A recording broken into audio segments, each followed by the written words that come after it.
set up. This is recording. Enter in the prompt. Greg, just in case.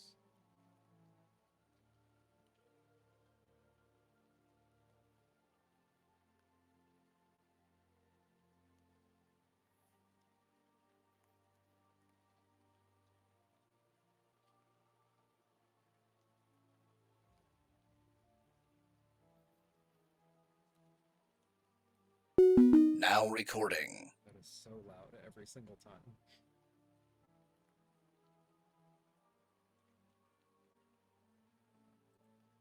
I am turning the user volume on that account way down. Yeah, I should do that. I never do it in between because he's not connected to there we go, user volume.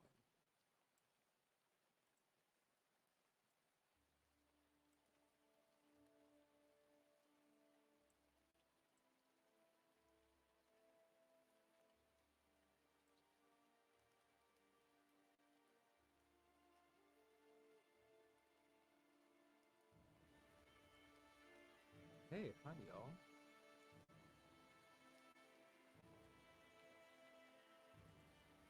But yeah, I know what you were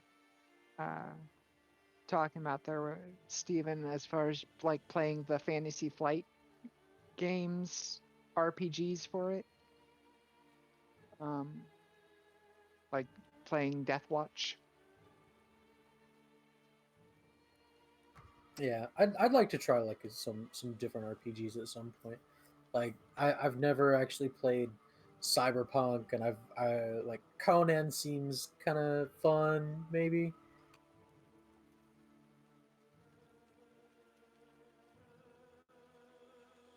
I would like to get into Call of Cthulhu at some point, but I don't know, like getting into a new rule set, it seems like a whole no. I'm just barely getting into D&D at this point. The like for Call of Cthulhu, they have like a beginner's guide. It's actually pretty easy to get into. Mm-hmm. Okay, we ready to pick up? Yes. Yes, I'm all ready. All right. I believe so.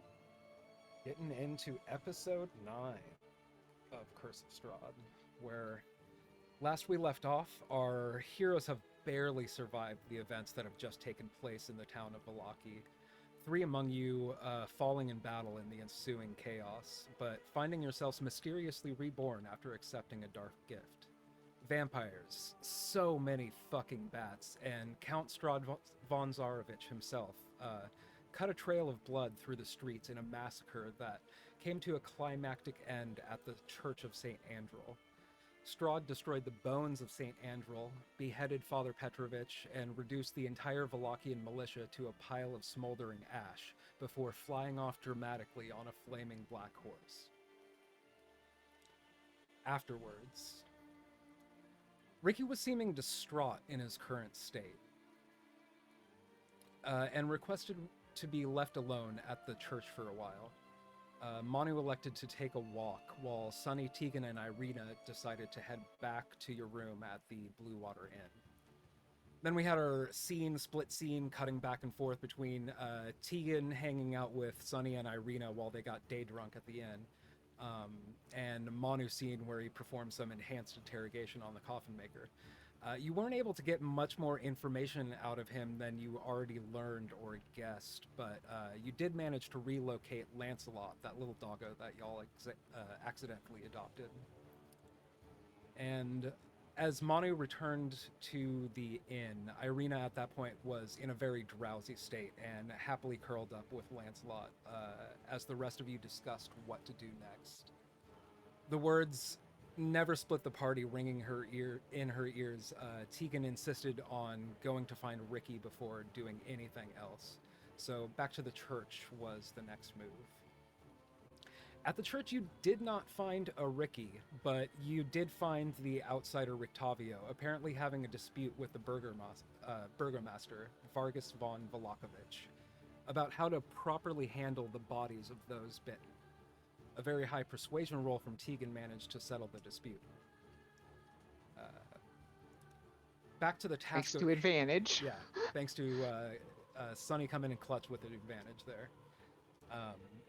Back to the task at hand, however, of locating Ricky, y'all went to ask the guards of the western gates if they had seen him. They indeed had, and allowed him to exit the gate, where they observed him entering a carriage that headed off in directions unknown. Only recently had y'all officially adopted the collective moniker of the Magic Missiles as the name of your party, a party that now seems perhaps irrevocably split. Seeing the burgomaster exiting the church, you had all caught up with him to ask some questions. He tried his best to assure you that all will be well in Vallaki. He attempted to stifle any worry about reports of purple flashes of lights coming from his attic, and when asked, he knew that the name Vasily von Holtz was the personal accountant of the Lady Fiona Wachter, neither of whom the burgomaster had any kind words for. Sunny was able to deftly use her mage hand to pickpocket the burgomaster before parting ways. Seeking an audience with Lady Fiona Wachter was decided to be the next course of action as you all made your way there. And so, you have found yourself on the porch of the Wachter estate. After briefly speaking with a house servant through the door, you are all waiting to hear back from Lady Fiona Wachter.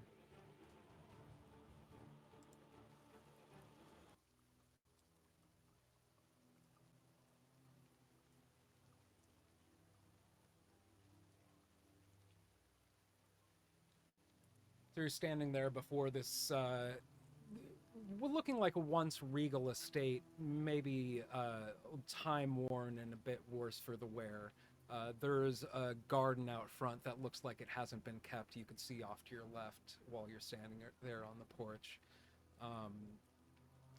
You had recently spoken with one of the house servants, who relaying your request for an audience with the lady and asked you to wait on the porch for several minutes and has yet to return.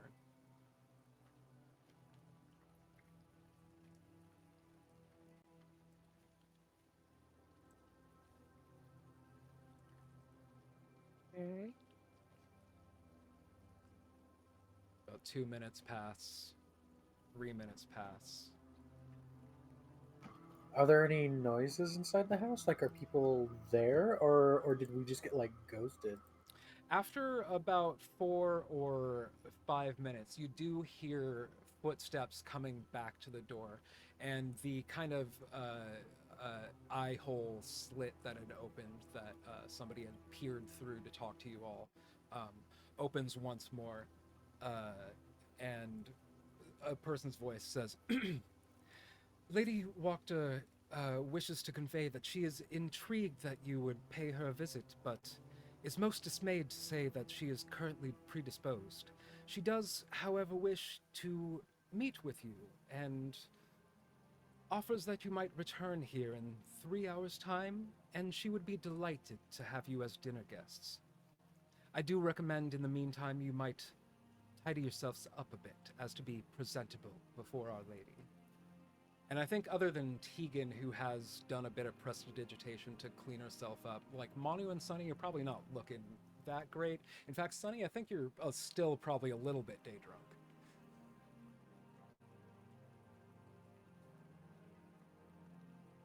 That's all right with Sunny. I think she's like, oh, okay. Well, if you want me to change, and she without like going somewhere else too high to change in private, she just changes into I still have my red tassel dress from Nice. Drag Night with the unicorn, so I'm gonna go ahead and put that on. That did also come with a tassel hat. I don't know if you've seen Katya's music video for Ding Dong, but there's like a red tassel outfit that's amongst the handful of outfits in there, and it's great. That's what I had in mind. I think I left the hat, Okay. but I do have the dress.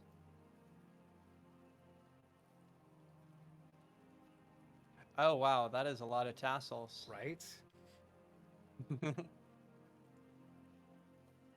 All right. Sunny's like, fine. Is that better? I think the the thing is closed already, and you're again alone on the porch. It's up to y'all if you want to return in 3 hours for dinner. Uh, but yeah, I have a question. go for it. Concerning my dark gift, it says I can eat only moldy, decayed, or otherwise non-edible foodstuffs. So would I be able to just like dump a whole bucket of salt into something, and would that count since that's technically non-edible anymore? I feel like it's kind of like the otherwise non-edible is like a caveat that's like to modify like there are technically things that are fermented or decayed or otherwise that like are edible, so those are out. But I feel like also like if everything like if all the ingredients are edible, like I don't know, maybe not. I feel like that might still make you sick. It's just like you have a peanut Okay, butter and jelly that's sandwich but true. add like a whole cup of salt to it, like yeah, it's not really edible anymore, but I think it probably still make you sick. Okay. Food. It's just very bad food. What about Let me see if I have anything for you yet. what about okay. What about if it was burnt? What about what? If it's burned, If it's like just burned. black. No, Um, no, that sounds like it falls under the same kind of caveat as like adding a bunch of Well, salt. if you burn it into charcoal, I that's don't like know. that Yeah, might that's not be food basically turning anymore. it into something carcinogenic. That's not exactly edible. I feel like yeah, maybe charring something to like it definitely have to be like charred through. Otherwise, you're just scraping off the burnt crust of something. Okay, I'll see what I It's can do. like completely burnt on the outside. You take a bite and you're like, ah, this is raw in the middle, and it's like perfectly cooked. Mm. Disgusting.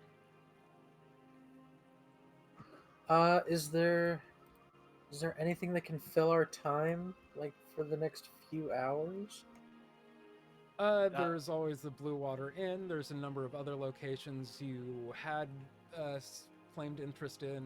I can't think of which ones off the top of my head, but also tidying yourselves up, maybe recovering, maybe meeting back up with. Bunny wants to work out, which is Do some something you work haven't yoga. seen her do before. But yeah, she's got a new interest in getting strong.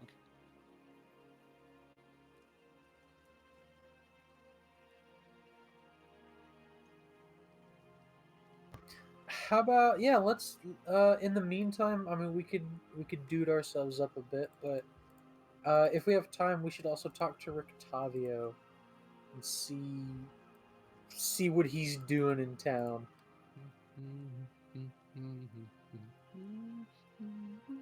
Because he doesn't seem to be from here.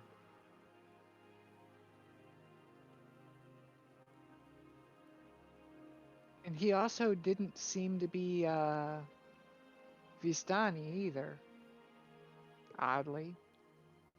So How do you remember how he was dressed? extravagantly. Yeah, he kind of had like a. It was a weird eclectic mix match of aesthetics. He definitely had like a mesh backed trucker cap on, very white trash handlebar mustache, but he has like this elaborate patchwork like coat with long penguin tails and like a cane like that of a ringmaster. It's kind of a whimsical looking fellow.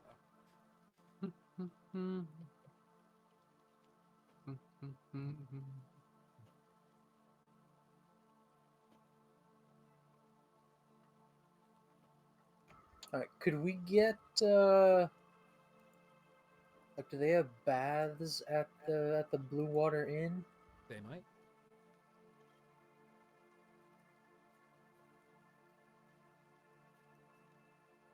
All right, well, let's check at the Blue Water, see if they got some baths. I could bathe. Okay, walking through the street, you are reminded that the events that are very recent, a cleanup effort is only starting to get underway, and there still are like bodies and blood littering the streets as you're walking from the Wachter estate back to the Blue Water Inn. As you pass down a street, you are seeing. It's interesting. It's a strange looking individual, dark hair, kind of like a cape over one arm. It's like a hunchback, but in the wrong location. Like one shoulder is just like, it seems grotesquely bulbous under this cloak.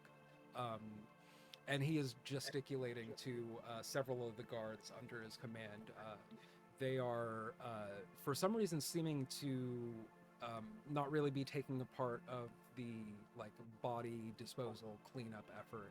Um, they're going around and ripping down posters, and in some case just plastering over with a new poster, um, putting up posters for walking past what you see closer looks like the upcoming event, the Festival of the Blazing Sun. Um, and as you continue your walk, you do see off in the distance what looks like a plume of smoke coming up from the direction of the church, possibly from a funeral pyre.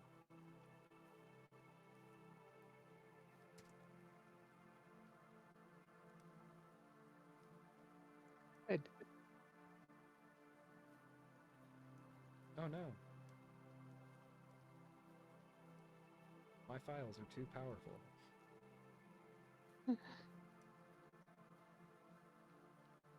There's one of the posters.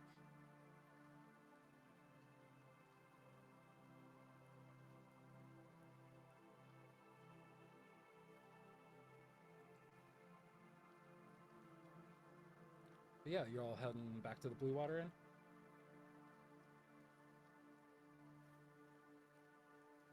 Um, that sounds like a plan. Attendants and children required. That's very strange.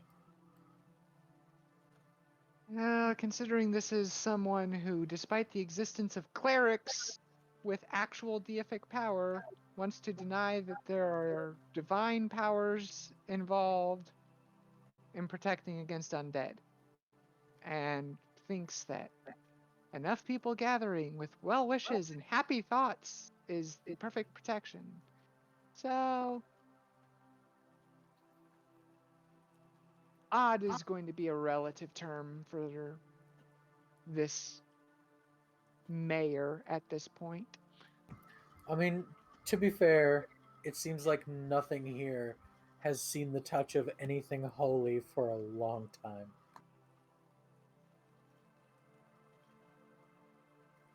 Yeah, but the same could be said of sane.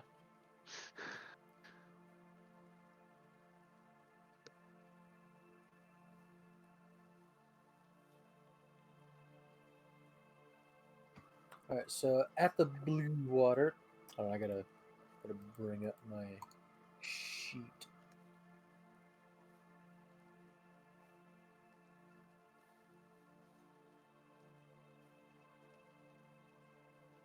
So the map in the module and the map that I'm using on Tabletop definitely does not have any sort of bathhouse area on the Blue Water Inn thing. But I feel like they're close to Lake Zarovich, and I feel like water is a big part of this town. So it's easy enough to assume that it's there, even if combat happens at the Blue Water Inn, it's not going to show up on the battle map.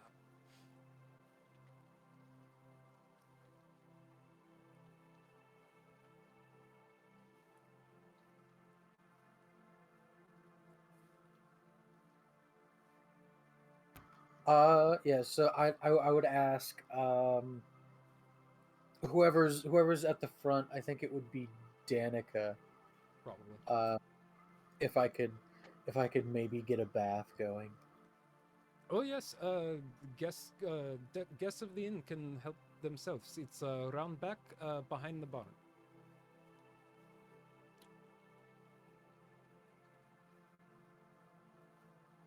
Okay, thank you. And I'll go and wonder if I have soap.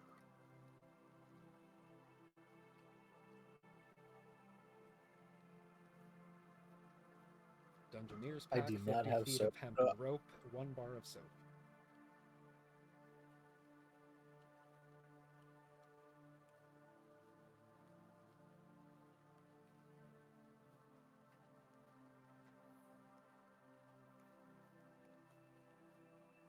Not sure if I do or not.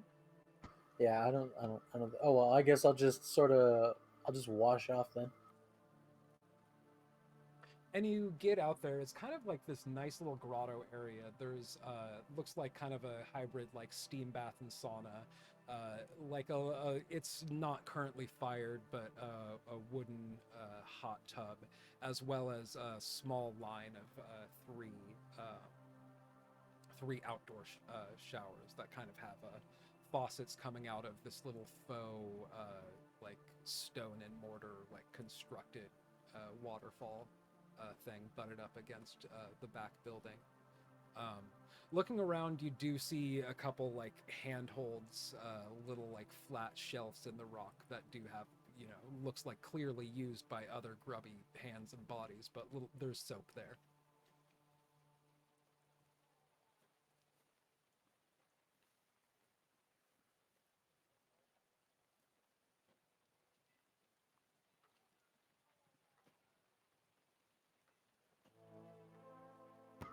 Uh, are either of you back there with me? Were you guys gonna like bathe too? I just use cantrips to take care of that. So no. So Tegan could be a never nude. I'll take a bath time.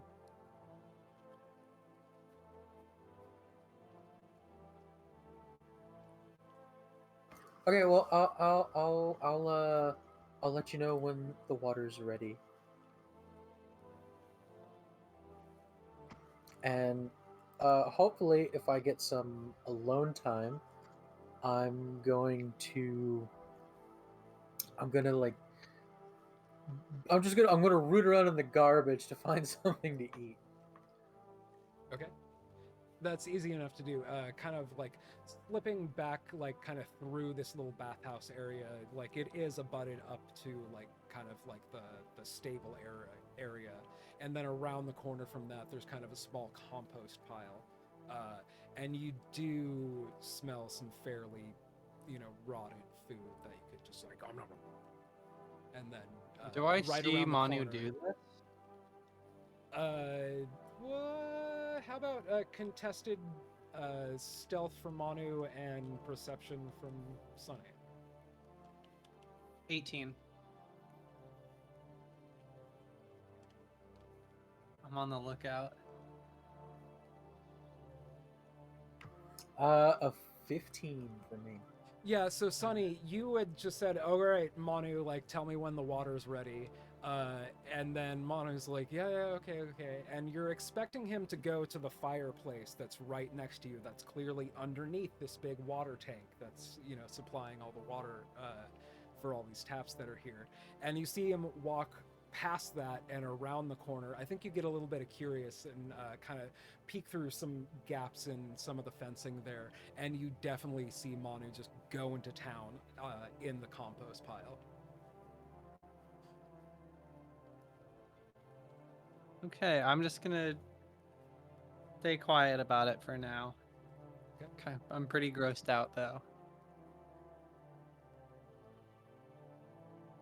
I'll brush my teeth.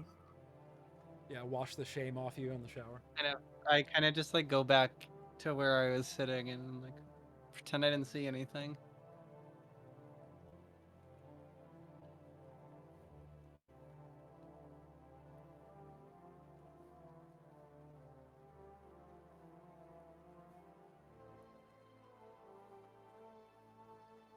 Yeah, and then yeah, once it's ready, I'd let Sunny know that the bath is ready, and I'd just kind of wash off, and I'd give my clothes like a sort of rudimentary scrubbing, even if they don't get, even if the stains don't entirely come out, I'm still gonna wear those again.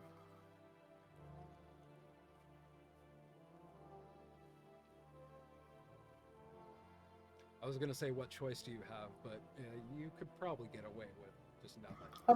I'm a turtle. I could probably wear nothing.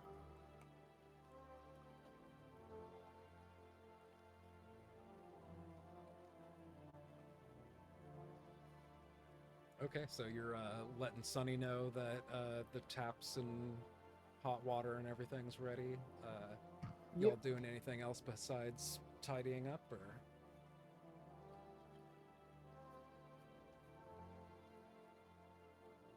Did you guys want to No. talk to Rictavio for a minute before we headed out? If he's here. That sounds like a plan.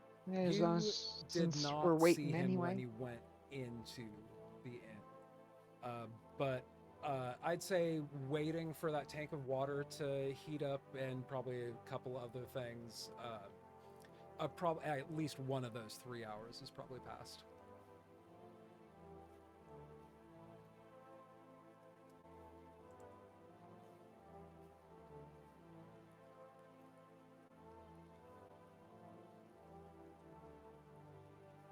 So after our bath, is Rictavio out in the tavern, or In is the he main out and room, about? you do not see him. It's still Danica tending bar.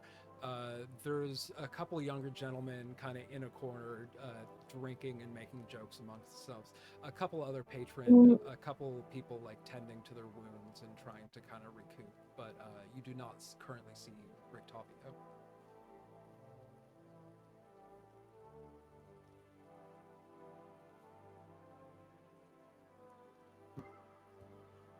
I'll ask Danica if he happens to be in, like, if he's just kind of in his room right now.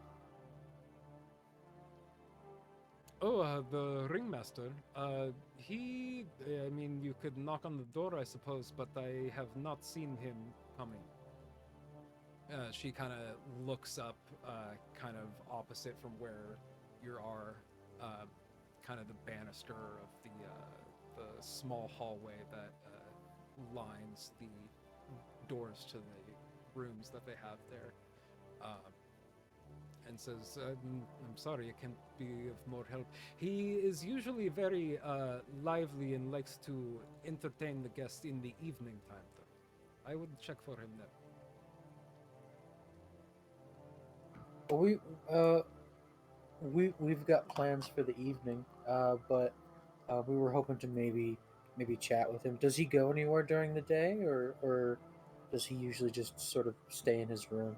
Once a day, he says he requests some apples and a steak, and he says he's taking them over to the toy maker shop.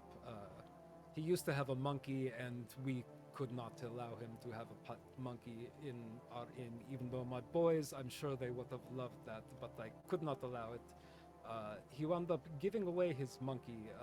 I cannot remember his name, but to our local toy maker, Gaddof Blisky.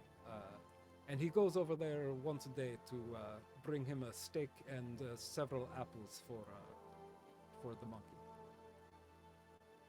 You might check the toy maker shop. He could be there.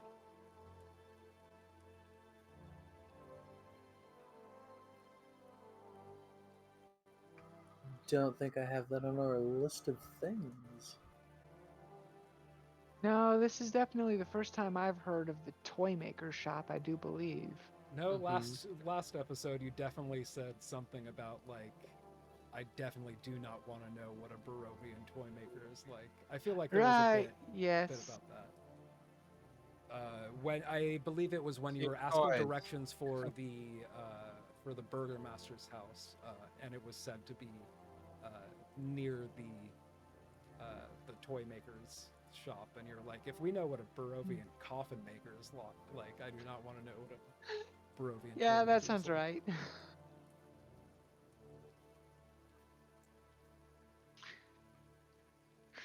Ah, memories. Yes, Gaddof Blisky. He makes all the toys here. My boys love his work. Some of you might I don't know, remember seeing doing- a toy or two that had the label or tag on it that read, "Is no fun, is no Blinsky." I actually still have the goofy stuffed vampire toy. Mhm. And it did have that on the tag.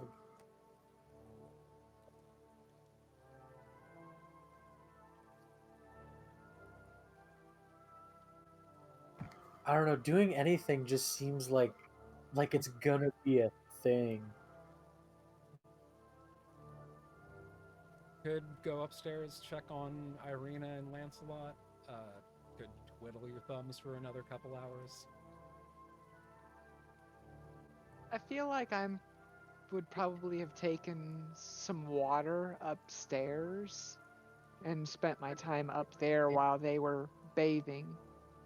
Making sure Irina drank at least one pitcher of water to go with the one pitcher of wine. Amongst other things. Water also for me, trying to drown my sorrows in the non-alcoholic way, just trying to drink a lot of water just to feel something.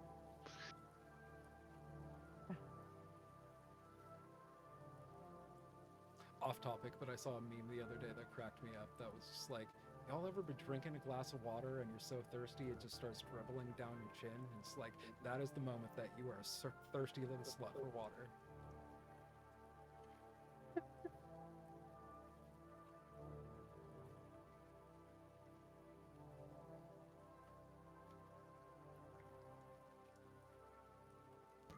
And do you guys want to check out the toy maker? I don't know how long that would take.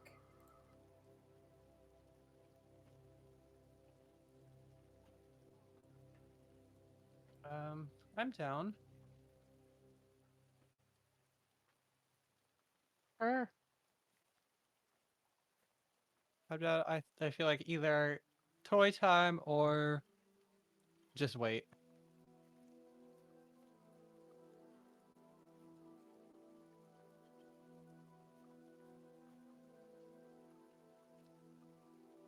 That Yeah, Irina is yeah. kind of contentedly snoozing with Lancelot. Tegan is already up in the room enjoying her pitcher of water.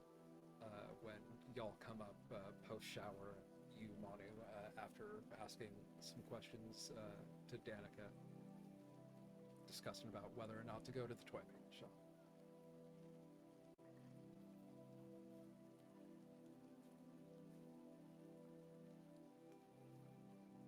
Well, it shouldn't be all that bad if Rictavio goes there too. So yeah, well let's go check out the toy maker and see what that's all about. See if he's got yet another thing for us to do. Okay, and you were given loose directions over there, and you do make your way. Hey, it's the nicest looking building in town. That's not And saying much. This cramped shop has a dark entrance portico, above which hangs a wooden sign shaped like a rocking horse, with a bee engraved on both sides. Flanking the entrance are two arched lead-framed windows. Through the dirty glass, you see jumbled displays of toys hanging and placards bearing the slogan, "Is no fun, is no Blinsky."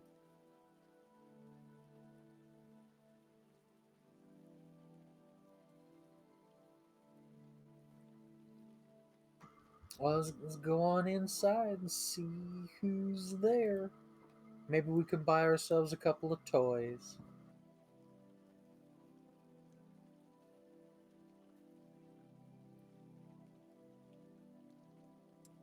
You walk in, a little bell rings for a second when as you open the door. You do not see anybody behind the counter. Also, you don't see anybody in here, especially not Rictavio. Um, but there's a few minutes you're looking around. There's some, cute looking toys that you could see, maybe a kid could like that. You're also seeing some pretty creepy, like kind of off-putting, kind of like vintage Halloween costumes. Like I guess to them that seem normal, but to us looking at it on the internet, it does not seem so. Um, you're looking across a shelf, and you do see just like a whole collection of dolls dressed up a little bit differently. It's like they're all like themed differently, but they all have kind of the same general slight modifications, but pretty close facial expression and appearance. And looking closer, you do notice that they all um, bear a striking resemblance to Irina. They're they're all Funko Pops. They all have the same face.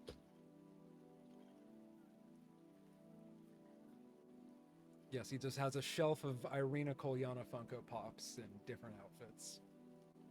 Yeah, I'm going to look at that, mumble, creepy figures. Like There everything Does- else. is a screech as you're panning over the shelves. Kind of a jump scare moment. There is just a screech that comes out of nowhere, and just like this small, dark, furry figure kind of jumps out in your direction, but kind of just like streaks right past your face. And you see a small, little, long-tailed monkey kind of like scuttering around and going up another shelf and back around. And there's a door to the back which opens up. And a man steps out holding a little box of crafting supplies, and the monkey jumps up on his shoulders, and he turns around and is like, "Oh, I did not hear you come in. Welcome to my shop. Is no fun, is no Blinsky." He does have a line.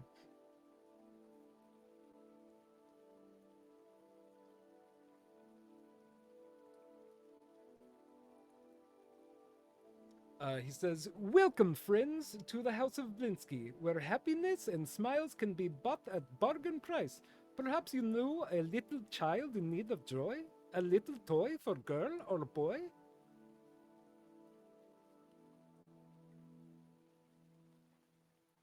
Well, the the festival of the blazing sun is soon. Is it? Is it common? Do you wear costumes to that or? "Oh, this is no dressing up required. It's just necessary you go and be happy." What costumes do you have? Could I see your stock and maybe explain some of the more confusing ones? Uh, oh, costuming, he looks confused at a moment and kind of, "Oh, right." And he looks down, kind of beneath the counter, pulls out like a small, almost like shoebox shaped thing. Um, and he pulls out kind of like the tiniest coat hanger. Um, and on it there's like a little pink leotard with a tutu. There's a little like circus carnival ringmaster's outfit with like a top hat. There's just like several outfits. There's basically any holiday you could think of, one in theme. um,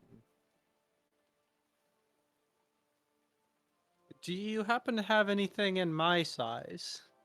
oh, he chuckles a little bit. No, this is more side hobby. I like to dress my monkey Piccolo." Did you get this monkey from Rictavio, Oh the yes, ringmaster? yes. You know Rictavio. He's a good man. We've met. Yes, they would not allow him to keep his pet, and at the Blue Water Inn, and I am quite happy. I enjoy the company. The monkey screeches very shrilly and unpleasantly. It's like too high in the treble range, kind of hurting your ears a little bit. He doesn't seem to wince, even though the face is right next to his ear.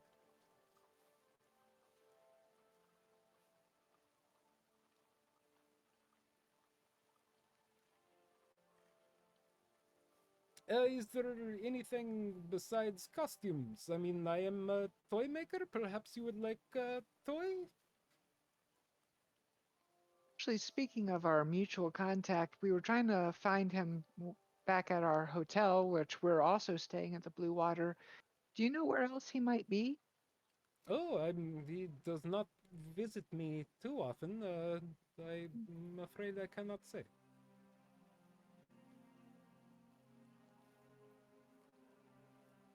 Which does not exactly jive with what Danica told Manu, that he visits him every day. Well, I mean, we were told. Well, we weren't really told to come here, but we were told that he comes here often. I'm thinking it's because he still likes his monkey.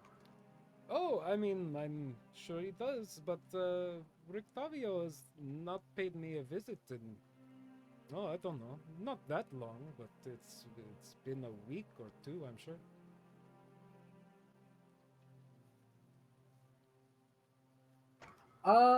Make an insight check on that. Go for it.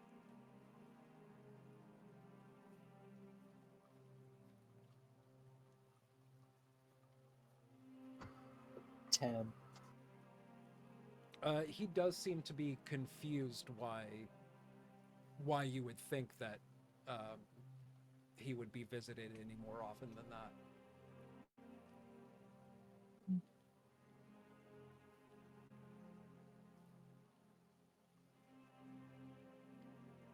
Well, what kinds of toys do you have for sale? Well, some of the more popular ones that I might make duplicates of. Here's a new line I've come out with. And he shows you a little headless doll that comes with a sack of attachable heads, including one with its eyes and mouth stitched shut. Um, and this one, he kind of wheels up, kind of like a small on wheels across the desk. Miniature gallows, complete with a trapdoor and weighted hanged man. Um, and he's like, "Oh, and you cannot forget to. Everyone should have one of these." He pulls out what looks like a. Taken, Taken at this point in time is actually laughing. He like, this is just so appropriately dark humor of what she expected. He next pulls out a set of wooden nesting dolls, and the smaller each one gets, the older it gets. And he pulls out like older and older. The innermost doll is a mummified corpse.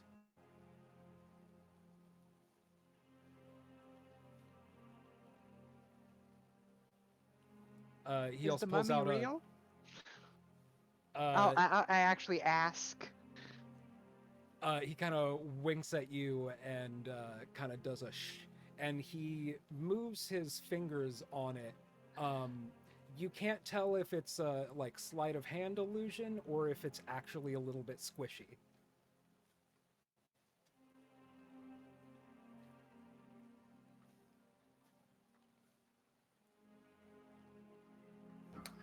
You know, I wouldn't mind having that little dude on the gallows.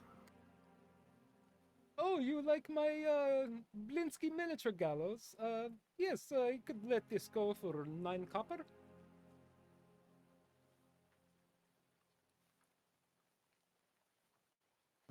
Sure, I'll just give him a silver piece. Hey, if Could you fill up a sack full of toys for me for 10 gold? Do you have a sack to fill?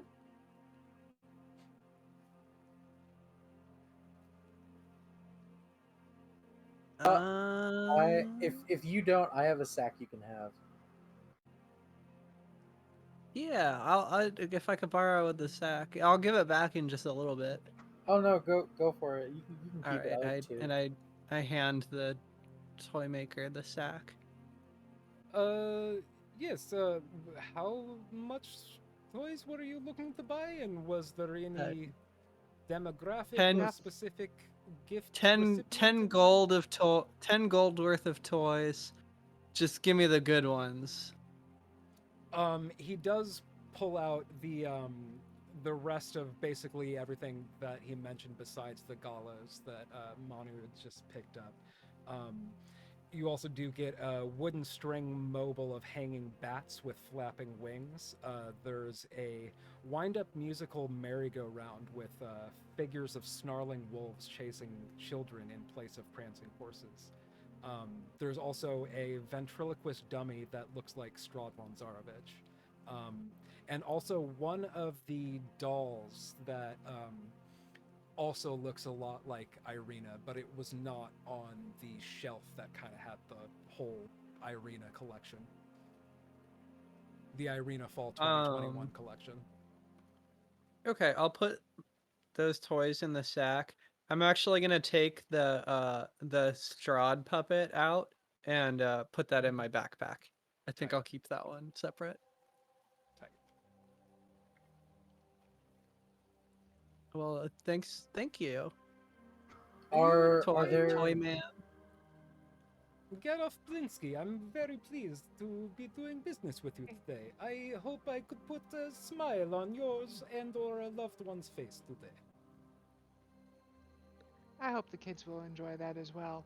I do have two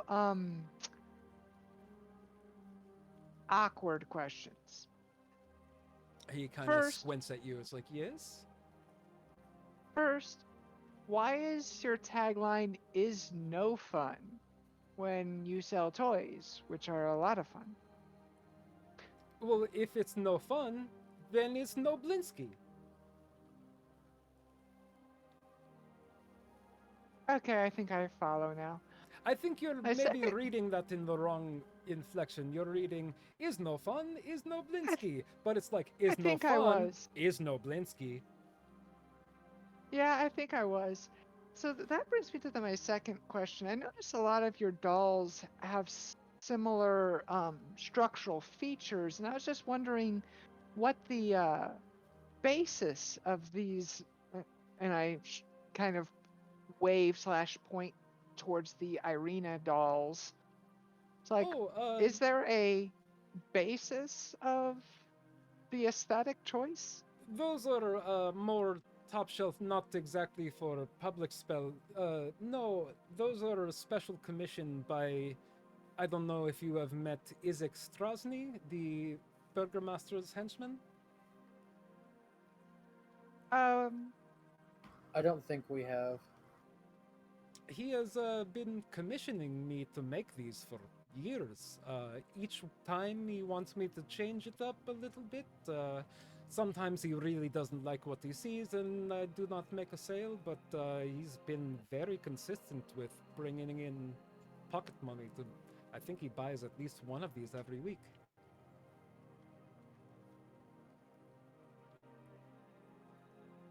Out of character at this point, I just have to say, I somehow did not think that those dolls could get creepier, and yet it did.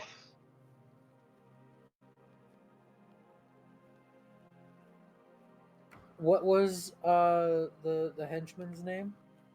Oh, Izek Strasny. How do you spell Izek? Izek.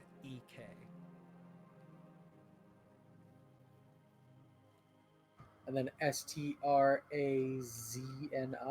Correct.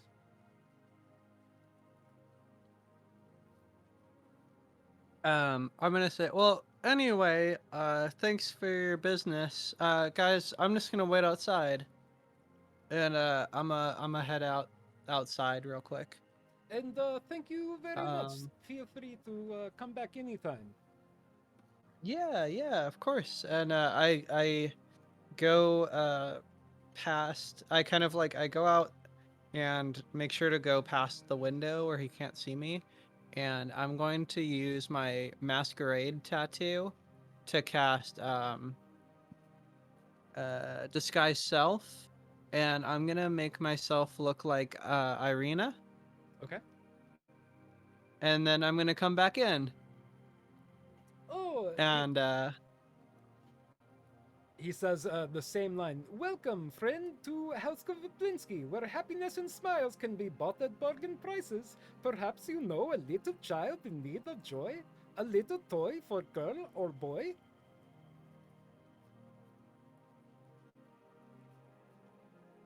hey, uh, cool shop you got here. You notice anything about my face? And I like try to look like a doll. He looks at you quizzically and is like, thanks for the compliment on my shop. Yes, you have quite a good looking face, too.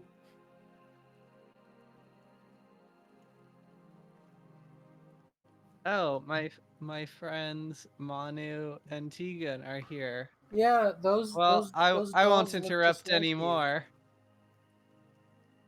Sure do. It's very strange, isn't it, toymaker? Yes. You could roll insight if you want to detect if he was genuinely like confused why you asked about his face, or if there was recognition there. Me? Yeah. Okay. Was it insight? Yeah. Well, that's a natural one, so I don't know shit. Yeah, you're not really able to read. It does seem like just socially awkward. Wasn't sure what you're talking about. All right.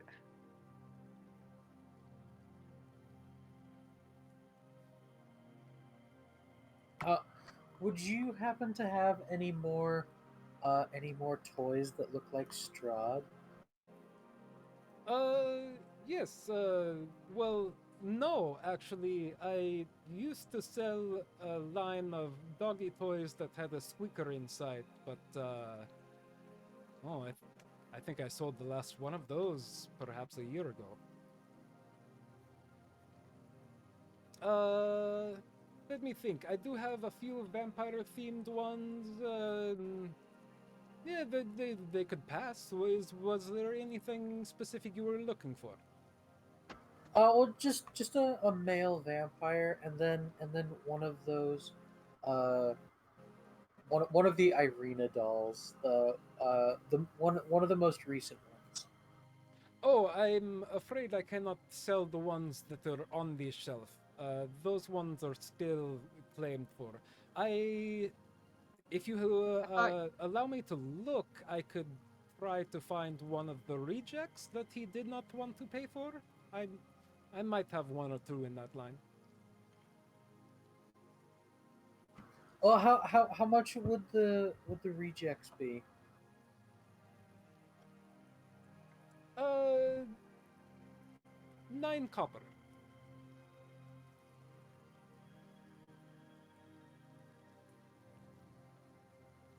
All right, and how many male vampire dolls do you have? Like how many if you have like a lot? Oh, and he kind of quickly looks around. He's like, one, no, 2, 3, 4, no. Well, it looks like I have 6 on the floor. I don't know if I perhaps have more in the back. All right, well, no, that's fine. I'll take those 6, and then I'll take 6 of the reject dolls that you have in the back. Okay, I could pick that up real quick. Is there anything else you want me to look for? Nope, that's everything. How much would that be for the lot of them? 12 times 9 is 90 plus 18. So 108 copper. So 1 gold and 8 copper. 8 copper.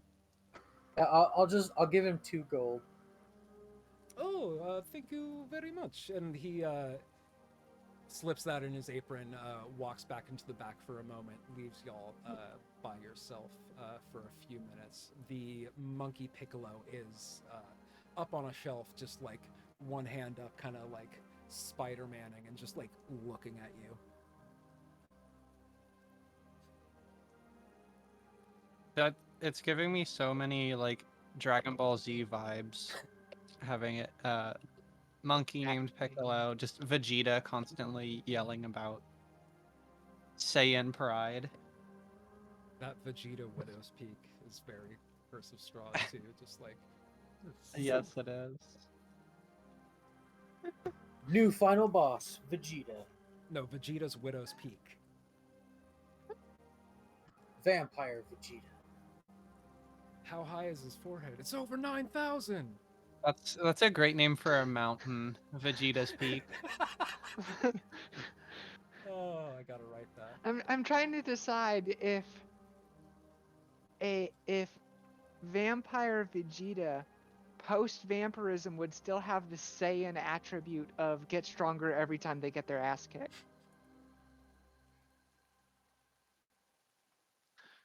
It's like, isn't it the closer to death they get, the stronger they get? So I feel like undeath would be incredibly strong.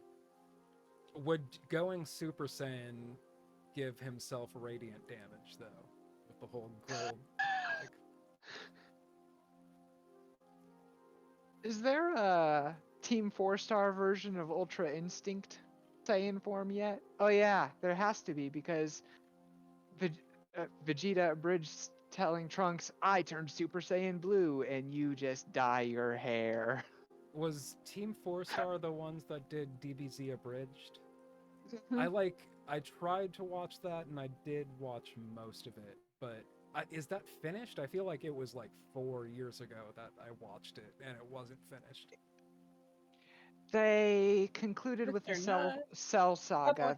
They decided to stop before going into the Boo Saga, because basically just they were creatively drained. It's like, this has been 14 years of our life. We're just kind of done with it at this point. So, Blincy comes back out from the back room, has a little crate that has, room for the other 6 vampire dolls that you picked up from off the shelves, and it does have tucked into it 6 dolls that look remarkably like Irina. Why, thank you for your patronage. Is there anything else I could do for you lovely, lovely people?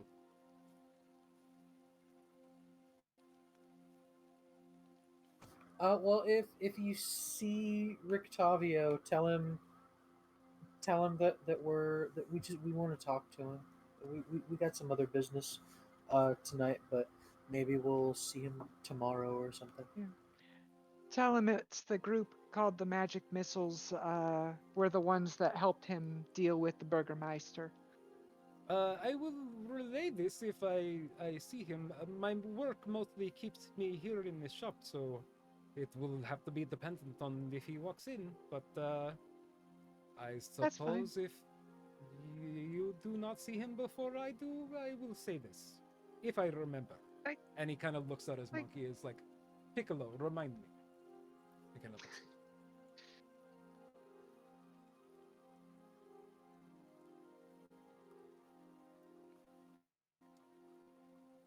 Thank you, sir. Thank you. Yeah. And come in. Remember, it's no fun, it's no Blinski. Oh, trust me, we'll have a lot of fun with these Blinskis.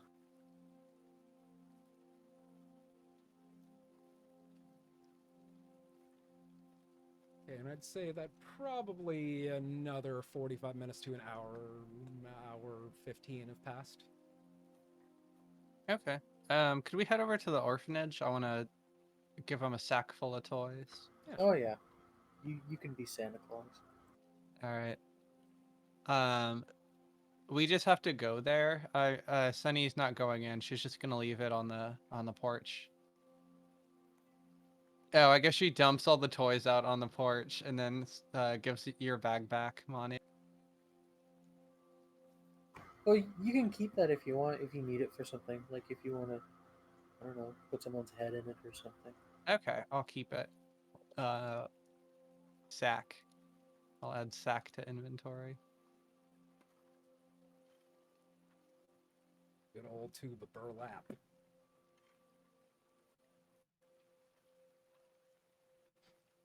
Alright, so well, if we don't have anything to do, I guess we could show up fashionably early. Oh, Sunny has like some practicing to do. I'm gonna practice if we're just gonna sit around. I don't know. We could show up early too.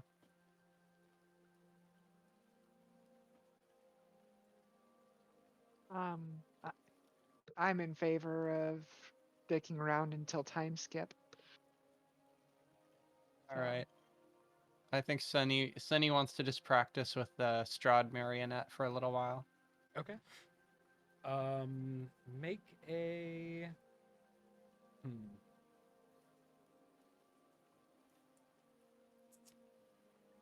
Make just a general dexterity check. Okay.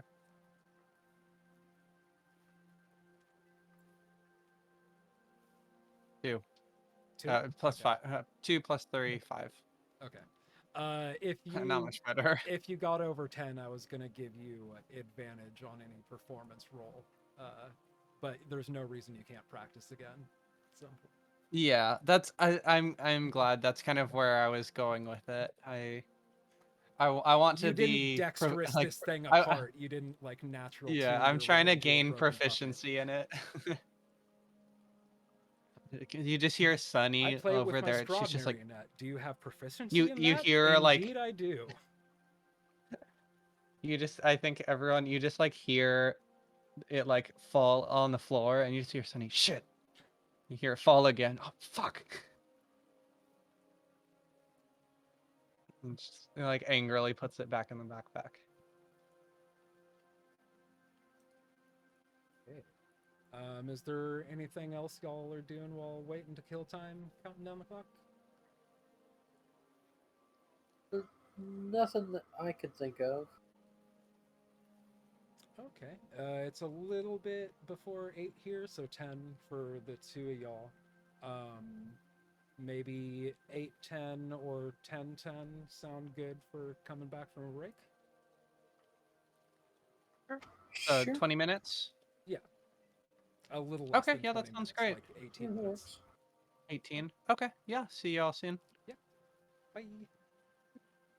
Bye.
Ba-ba-ba.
Rowdy.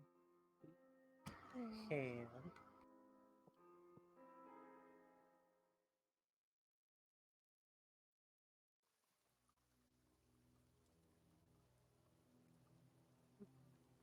So, Sunny's practicing with her little ventriloquist squad. Ventriloquist Strahd? I don't know what I was trying to say there, but you could figure it out. Squad Y'all, goals, Strahd goals. yeah. Y'all headed to Wachterhaus. It's seeming Eventually. to be getting pretty close to about the time. Yeah. Tegan's been spending the time just trying to think of songs to lift her own spirits and just starts singing Mermaids and Queers by Misbehaving Mavens on repeat. Well, you're gonna have to drop that into chat now because I don't know what that is. I've prepared for that request. Unfortunately, I don't have my whole like virtual audio cable and stuff set up like I did on my laptop, where I could just play anything on the fly. But is the virtual audio cable I use on my laptop is Mac only, and the one I have on here is different, so I can't just like play it like through the thing. But do you care to give us a couple renditions of a verse or two? Mermaids and sirens sing songs from the deep to dash man on rocks or to put them to sleep. What do they do with all the rest, the straight gals and the queers? Do sirens change their music when it falls on deaf ears? Straight gals and gay guys aren't into topless broads. They barely even notice them swimming in their pods. Mermaids call for backup when it doesn't go to plan. Those lads and lasses can't deny a rugged Aquaman. Mermaids and sirens sing strong from the deep to dash men on rocks or to put them to sleep. What do they do with all the rest, the straight gals and the queers? Do sirens change their music when it falls on deaf ears? Aces and grays hardly give mermaids a thought. They hear the siren's tempting song and just say, "Could you not?" But those fishy maids have found a way no one can catch a break. They know not even aces can resist delicious cake. The I next think at that, Lancelot's head is perked up, and you do notice that Irina has woken from her slumber and is kind of like slapping on her knee along with the beat. I'm going to skip repeating the chorus, but demisexuals all like to think they're in the clear. They listen to the siren songs without a spot of fear. They make pals with the mermaids that follow them around. Their friendships blossom into more, and oops, they are all drowned. Mermaids and sirens are just like you and me. They're all over the spectrum of sexuality. There's only one little thing that's certainly assumed. Lesbians, pansexuals, and bis our ways are doomed. Mermaids and sirens sing songs from the deep to dash folks on rocks or to put them to sleep. It doesn't matter who you are or how you play the game. They'll eat all of the rainbow 'cause our meat all tastes the same. Yes, they'll eat all of the rainbow 'cause our meat all tastes the same. And at that, I think Irina starts applauding and just like, Yeah. woo woo! And after And dies down a little bit, Irina's like, well, I didn't understand most of those words, like mermaid or siren, but that was really good, Tegan. I'm from a fishing village on the side of the sea, so we're familiar with the stories of mermaids and sirens, which are aquatic predatory human, half human monstrosities. It's But fascinating.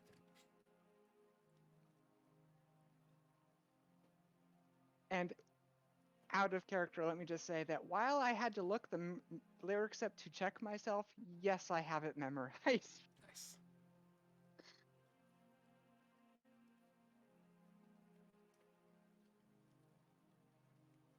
It's like, I ooh, have listened. how long was I out for? I think I drank a bit too much. What is everyone doing?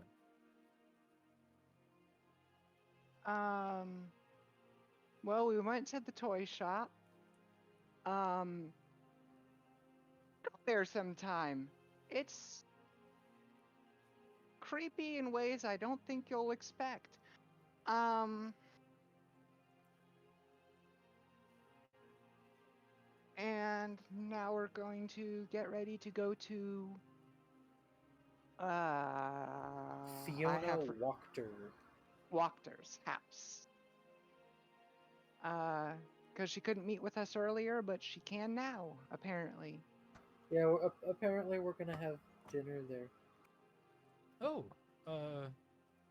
okay. Should I come with you? Should I stay behind? Oh no, come with us. It's fine. Yeah.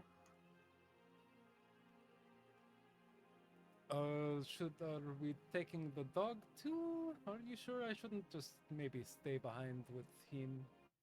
And she kind of just like looks at him, like scratches him between the ears.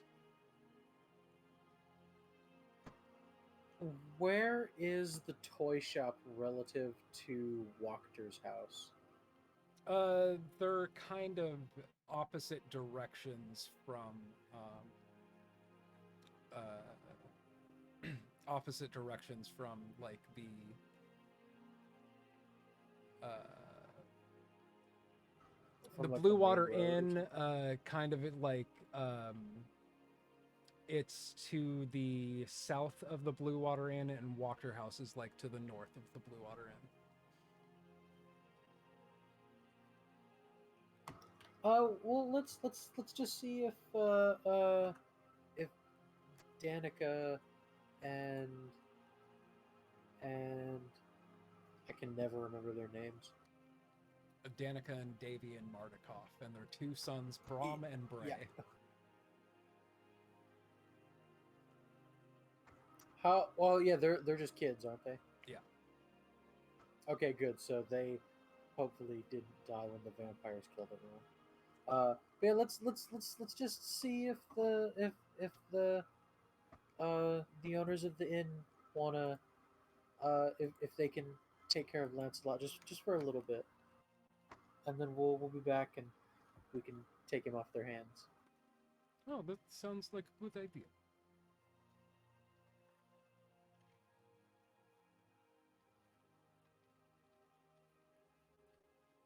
Okay, you know how these people feel about monkeys?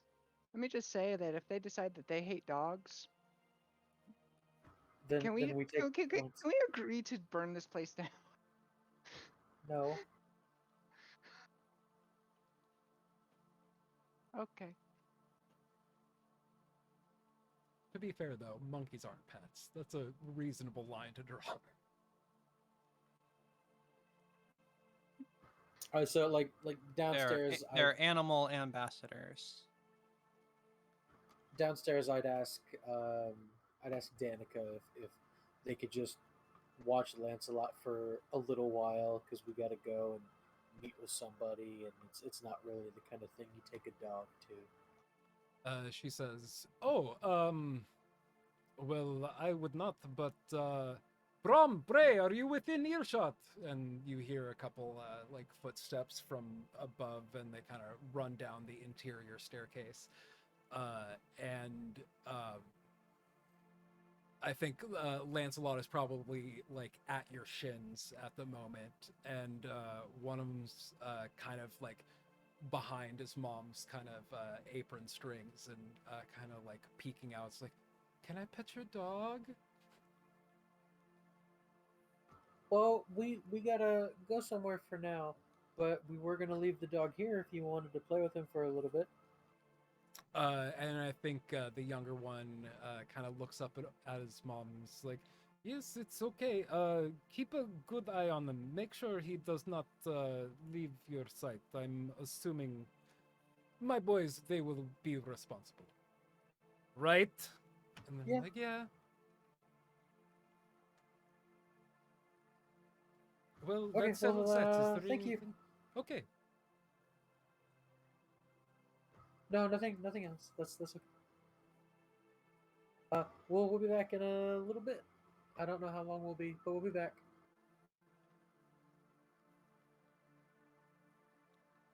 And with that, the three of y'all and Irina heading over to Wachterhaus.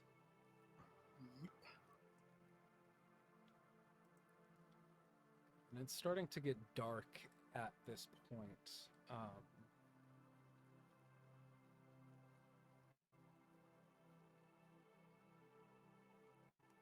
You go to the front door. I'm assuming you knock.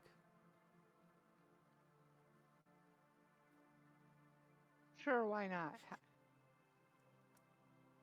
And I'm opening this up in table plop.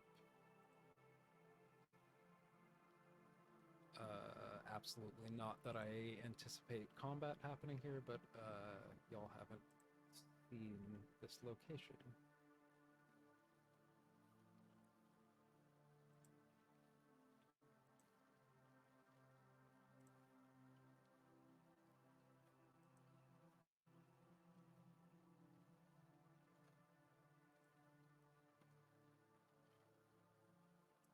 So you arrive and knock, and the narrow slit in the door opens for a moment, and there's a look of recognition in the eyes that greet you through that opening.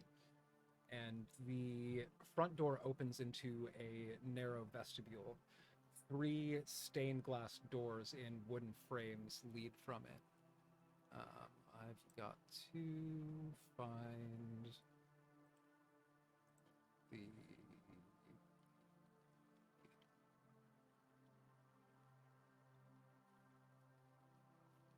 Don't forget Irina's token too.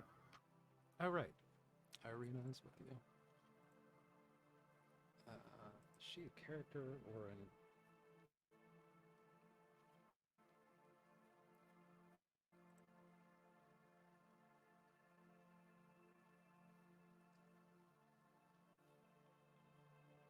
There she is.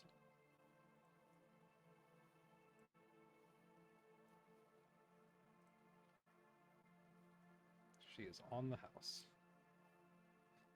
Okay, but there it is.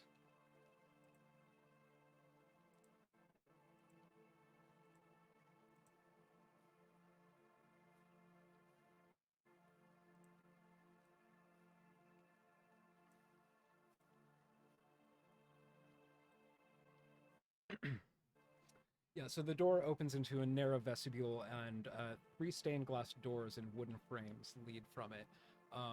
A woman in an apron kind of silently leads you through and opens the door to the left and kind of gestures you all through.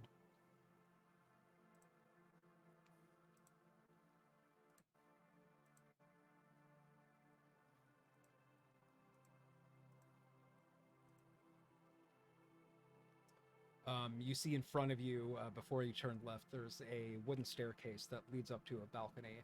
And at the foot of the stairs is a landing with 3 stained glass doors in wooden frames. You get led into this dining room where an ornate dining table stretches the length of the room. There's a crystal chandelier hanging above it imperiously. The silverware is tarnished, the dishes chipped, yet all are still quite elegant. 8 chairs, their backs adorned with sculpted elk horns, surround the table. Arched windows made of lattice work of iron and glass look out into the small, fog-swept estate. And you start making your way in. Maybe some of you start pulling out chairs, and the person that's leading you in kind of puts their hand up and then gestures to their left to reveal.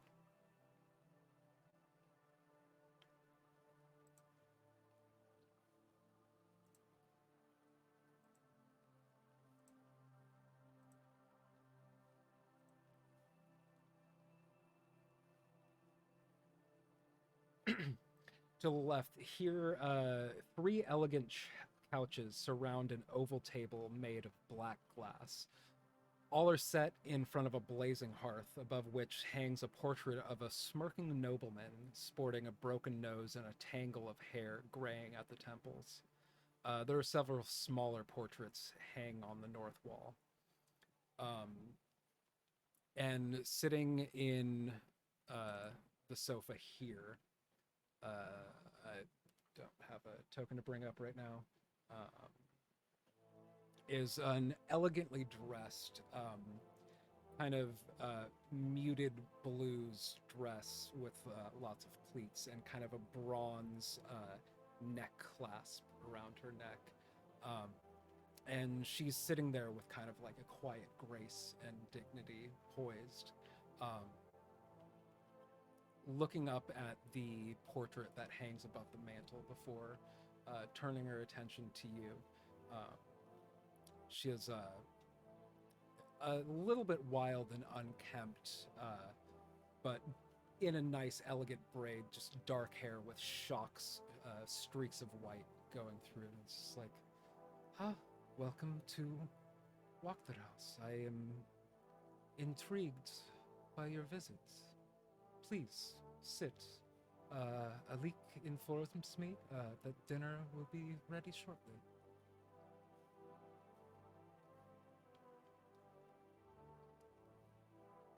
Okay. Make this slight comment. Well, since I feel a little underdressed, and then I'll activate my glamored armor in order to make myself be wearing, at the very least, appearance-wise, in essence, very close to her type of dress, but in gray and muted colors, in order to let her be the more fashionable of us, but nevertheless matching her fashion. She lets out kind of a soft, raspy chuckle of somebody's 3-pack-a-day grandma, and kind of stifles herself and says, well met. But please sit, join me. I'm intrigued to learn more about you.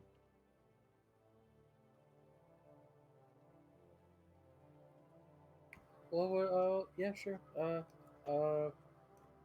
At the table or around the fire? Here for now. Make yourselves comfortable.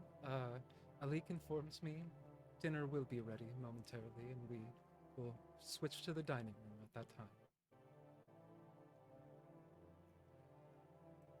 Kind of just awkwardly shuffles over, standing behind one of the couches, not entirely sure if this is her conversation to be part of. Well, we does she look like visibly nervous or whatever? No, just look. I mean, make a perception check or an insight check rather.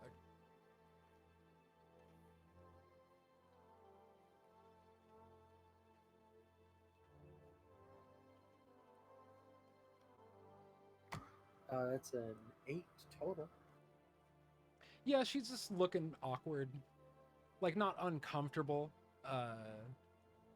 not feeling suspicious or feeling, feelings of dread or anything, just a little uncomfortable and unsure of herself.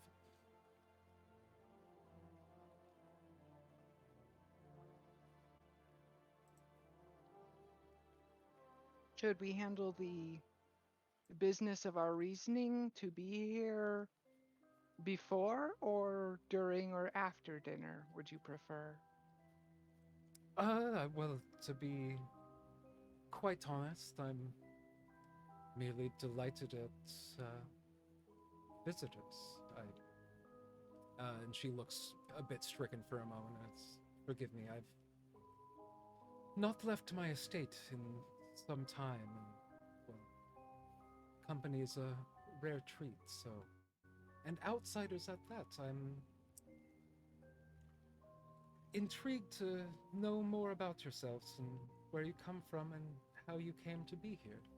If you have specific business, I would be intrigued to hear that too in due time.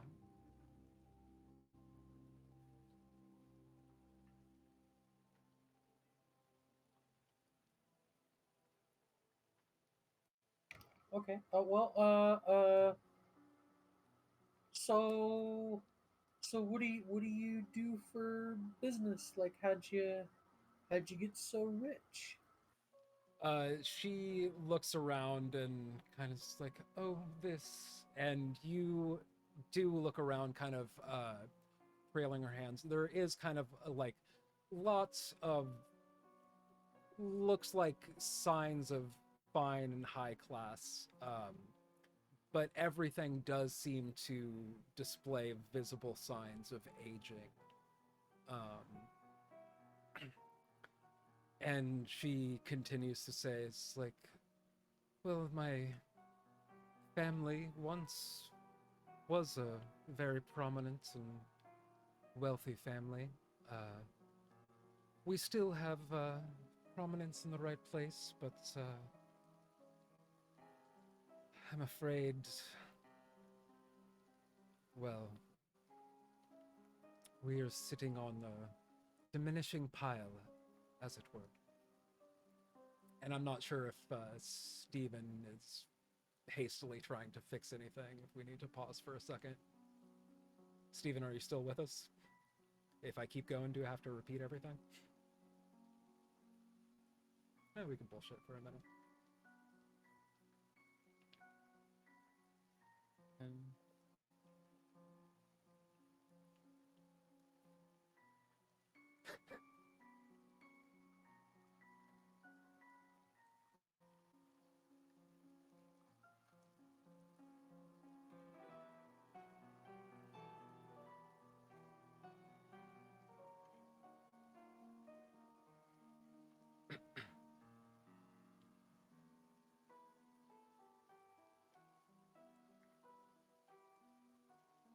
All right. What did I just say? What was the question you just asked, and what was the answer I just gave? She was accounting for the fact that her funds are diminishing. Right. I think Manu had asked the question, what do you do and how did you come into be such a luxurious? And she kind of gesticulates around, making you regard the fact that everything here that is luxurious, does have a very real, definite sense of age. And she said something to the effect of, we are in essence sitting on a dwindling pile of resources.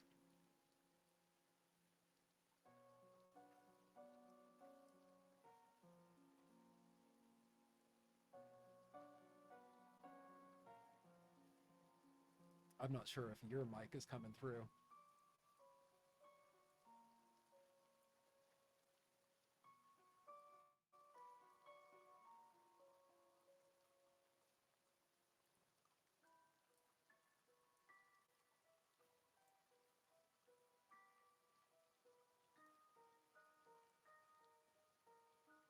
Can you hear me? Yes. Yay!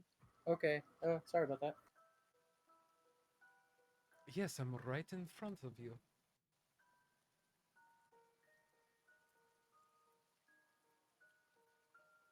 Well, I mean, yeah, it seems like things are diminishing a bit, but I mean, it's not like, uh, it's not like it can't bounce back, I suppose. It's not like you're as unfortunate as the children at the orphanarium. Very true. My family has given much to them over the years. What little we can at this point, but it is a noble cause that they serve there, and I count myself quite fortunate to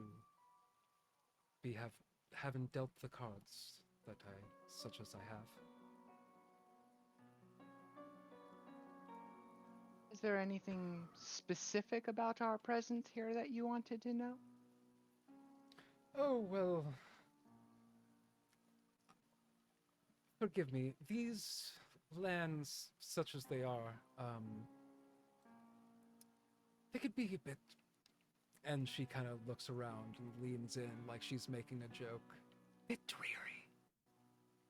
And, I couldn't make out what you said. a bit dreary. And, That's one way of putting it.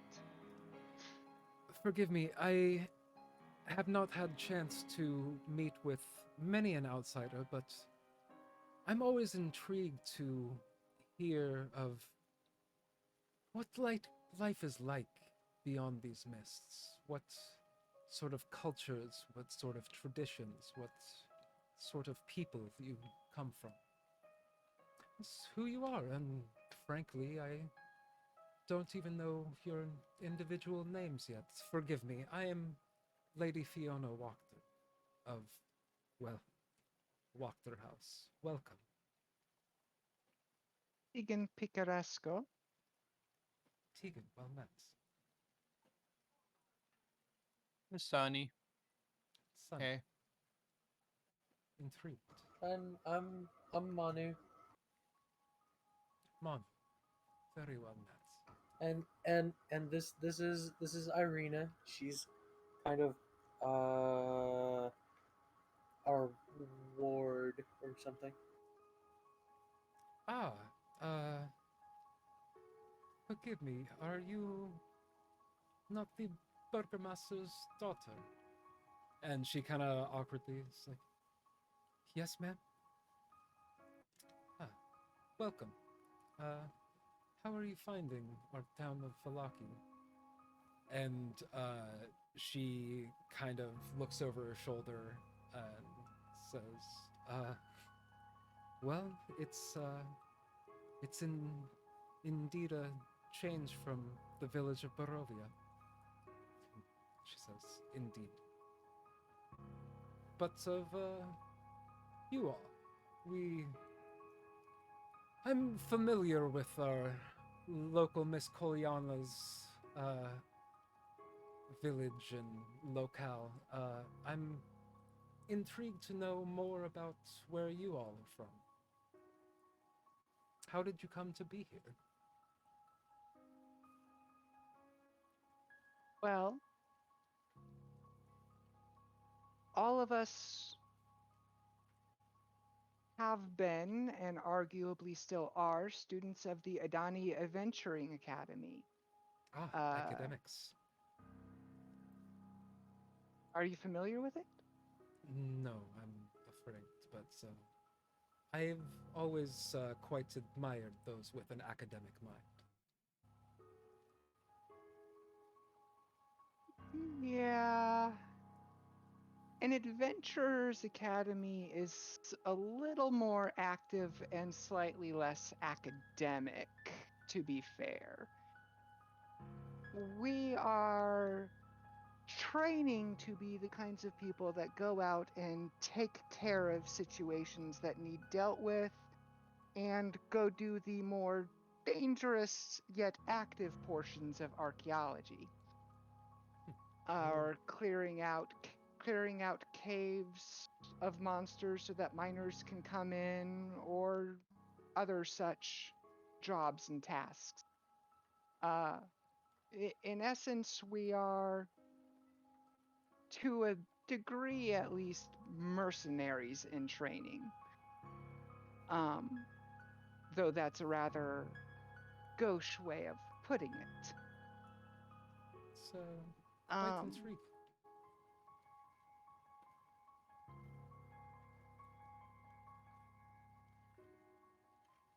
And though you'll find a range of differing reasons that people have for going there, not necessarily to actually graduate and then be an adventurer, so much as find various ways to employ those skills, often with their families or with their home villages or with their priesthoods or with their circus outfit. So, intriguing. Very interesting. Tell me, are you The- all students of this adventure academy? Except for Irina here, yes. Ah, that would track. Um,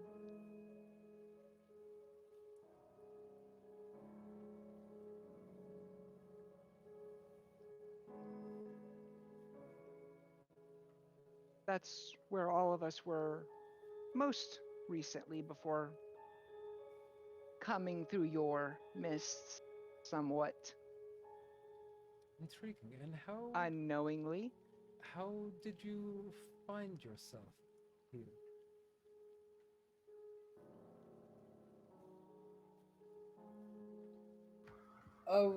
We just uh, where were we even going? Oh Techni- no, we were Technically, we go ahead. yeah we were just kind of having fun in the tavern after a thing once, and then this Vistani guy walks in and and I think he gave us all letters, and then or he gave us a letter, and it told us to go a certain way, and we went a certain way, and then we just kind of ended up here. That is not a story I've heard of. The time before I had visitors from outside, they had mentioned following werewolves from the woods and passing through a fog of mist and winding up on our old Svalage Road. Well, we I've didn't never find heard the of mist. being lured. Well, we were told to travel a direction along the road and we would end up at Barovia. We made camp for the night, and that's when the mists rolled in. We didn't find the mist found us. Barovia, indeed, you did find. Um, and Tell we me, would. among you, you all clearly know your way around a tricky situation, and well, I find that very interesting for reasons I might bring up later, but a few among you strike me. I see your holy symbol, Manu, you said. Uh, I'm wondering if any among you perhaps possess any sort of priestly powers of healing, perhaps, oh, I don't know, some sort of spell of restoration that would be greater than that of our local priest. Well, your local priest is now dead, so. Yeah, so- Father, I'm sorry, I don't I'm laughing out of character when I say this I don't know if you've heard yet, but uh there was a vampire attack in town, and Strahd showed up, and he killed Father Petrovich. Oh, oh my, that's Um, dreadful. I I can do basic restorative magics, but uh, depending on the nature of the afflictment in question, it might be beyond what I can currently do. I only ask for my daughter Stella. She, well, frankly, I'm not sure what it is. I believe it's perhaps arcane in nature. Uh, but whatever the cause, she has been afflicted with something these past few months and has not been, well, it's not been the same since, and we've had very difficult time reaching her. Is she here, or is she somewhere else being taken care of? Oh yes, I keep her as comfortable what that I can. She's confined to her room though. She has some outbursts and it's not all that well. Doesn't seem lucid. Seem knowledgeable of the present and current circumstances. Well, unfortunately, the member of our cadre who specialized and assisted us in dealing with a possession recently is not uh, with us right now. Huh, But terribly so. that Well, that has been an issue in this town already. yeah, I could take a look and see. They're I don't know if I could figure it out, but I could try and see what's wrong and maybe see how it could be fixed. Um, I'm sorry. I am terribly protective of my daughter. If you're not quite sure, I might wish to continue to keep her hidden away. Well, I mean, it's just like a doctor. He'd have to examine a patient to know what's wrong with them, and it's the same thing if she's cursed or possessed or something. I'd have to take a look at her. I couldn't just go in and and it's done. Make a Necessarily. persuasion check.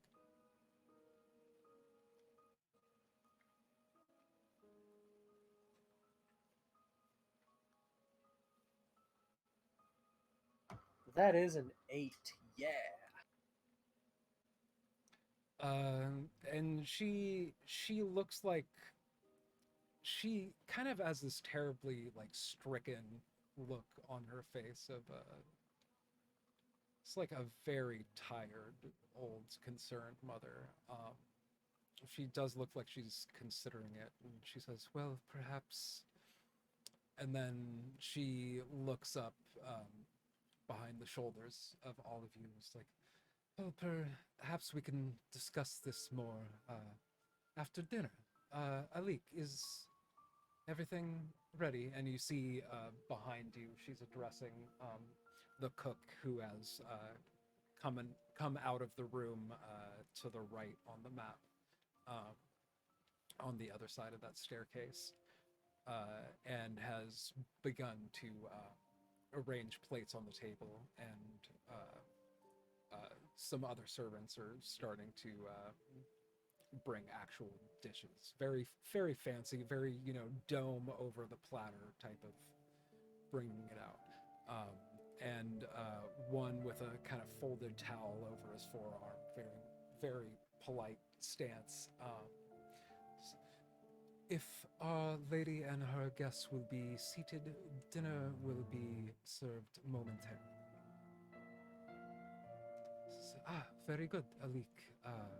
Smells delicious. I look forward to it. And she stands and crosses the room to sit at the head of the table here. And Irina's kind of gonna move in and kind of get up in this far back corner, kind of out of line of sight.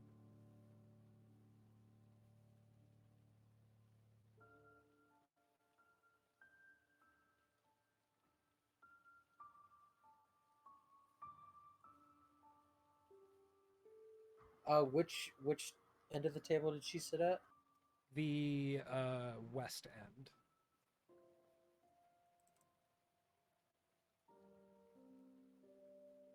All right, I'll sit at the other We have a kind of a portrait of the Last Supper thing going where we're all arranged. We can't all do big arms.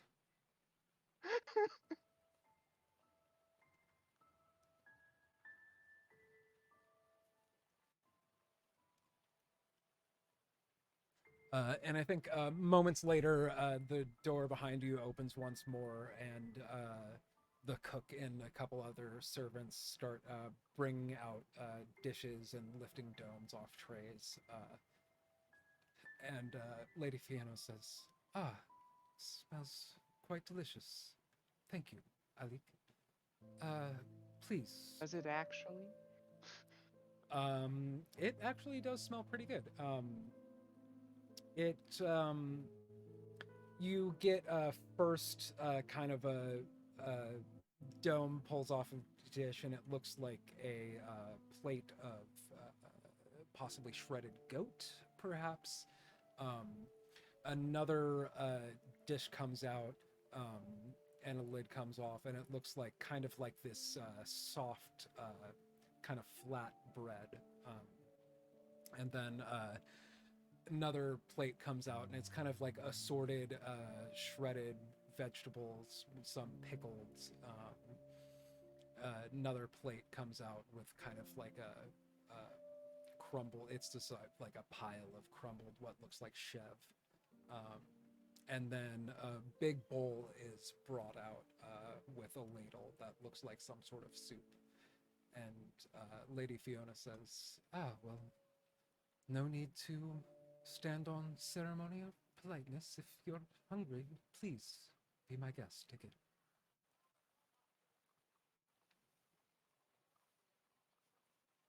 And she starts to serve herself. I'll get myself just a little bit of soup. I don't know what chev is. Chev is like a soft it goat cheese? cheese.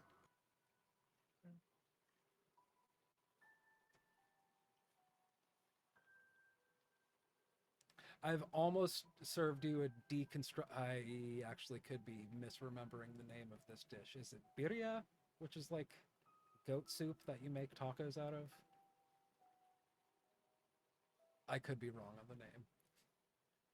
I feel like Scout, as the San Diegan, you would be the person I would expect to correct me. But anyways, yeah, it's quite good if anybody's Also, tasted it yet. I'm vegetarian, so Okay. I don't know if I would.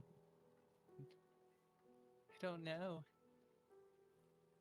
It's just, there was one place by a friend's house, I think lived in Chula Vista, and I didn't go there very often. But we went there for a game night, and I got like the same dish almost every time that I was there, and it was really fucking good. It was basically soup that you turn into tacos. Goat is one of the very few meats I haven't had. It's pretty good. Yeah, same here.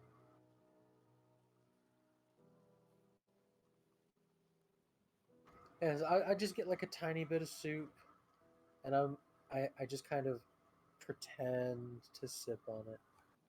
Okay. It smells really good.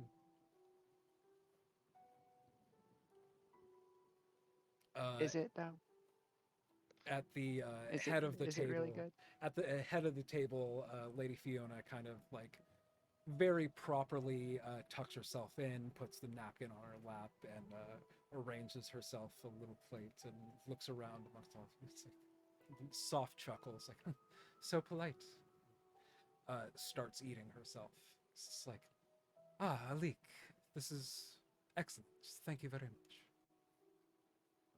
I'll give the soup a little taste. I'm not sure how that'll go down. It does taste like ash in your mouth. It smells really good when it's just up in your nostril holes, but the instant it touches your tongue, it just like tastes like bitter dust.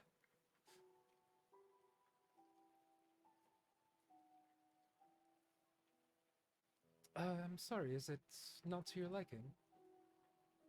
No, it's good. It's good. I've never had this before, so it's just a new sensation. Ah, forgive me. Another thing. I'm not used to outsiders and their discerning different palates. Please, all of you, I hope it is to your liking. Irina is going to quietly serve herself, and looking at the hesitation on the three of you, is gonna like hesitantly take a bite of this kind of assembled uh, sandwich meat on flatbread thing she's made. But after she takes a bite of it, she was like, continues eating, and about the most noises you hear out of Irina for the rest of the meal is the clinking of her dishes on the silverware and slightly content.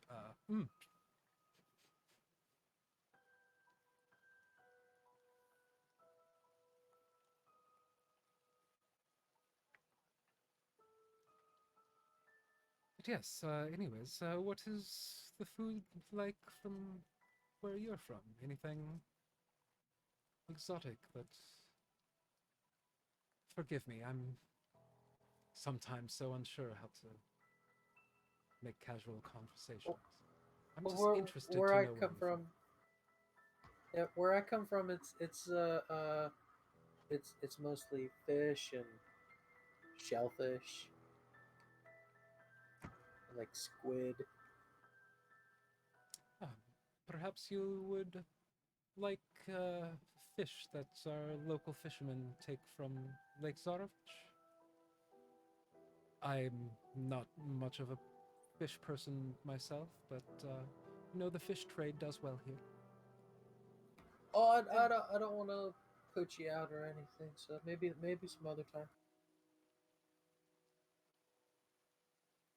My village likewise has a large uh, marine, is mostly marine-based diet, but we do have bruxa, which are similar to this type of animal. Never heard of such a thing, but sounds fascinating.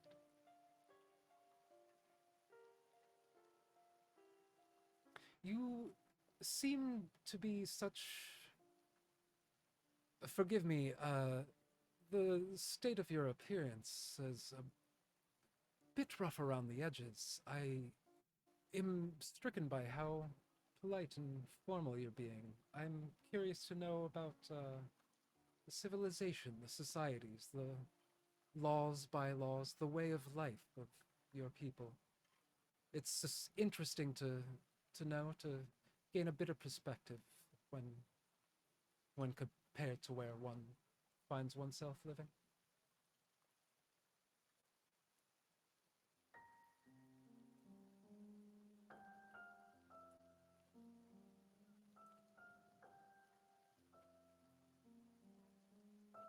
Well, if you were wanting to know about where I was from before I went to the Adani Adventuring Academy, should I do this in character? Because I can rant about Tanir till we're done for You're the night. more than welcome to give it a go.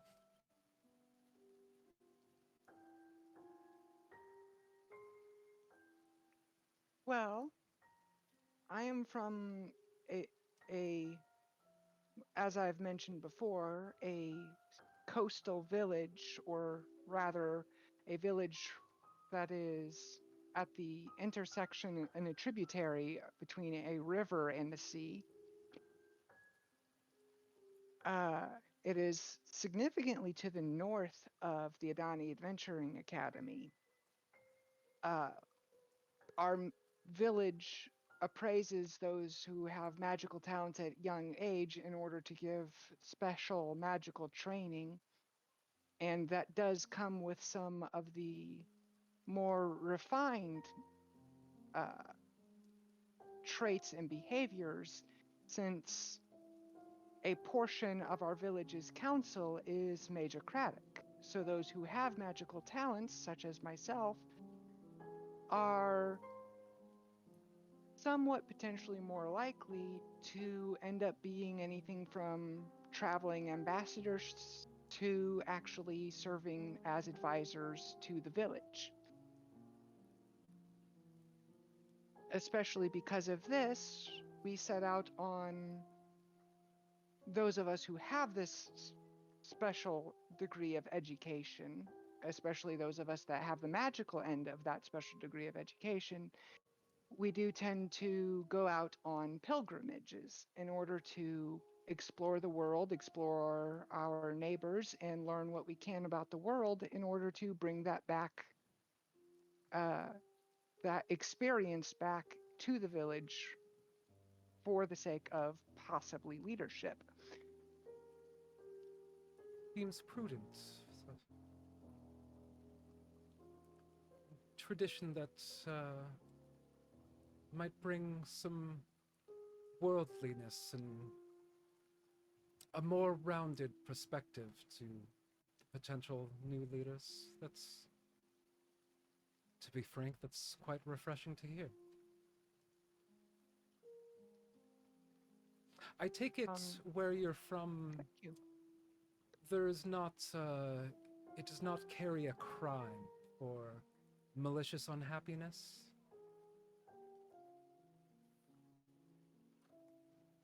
Um, there's no crime, but due to one of the triumvirate of deities that we worship's influence, the Earth Mother, we have a very strong sense of community. The whole notion of it takes a village to raise a child, in our village, we don't think it ends there. If one person is unhappy, it can take the village to see to it as to why they're not happy, what's going on, what's going wrong, and how can we come together to help each other, to uplift each other. Sometimes I will grant we're better at doing that than others, but especially again because of the influence of one of our triumvirate of deities, influence and priesthood, we have a cultural vested interest in one another and their welfare. That is most intriguing.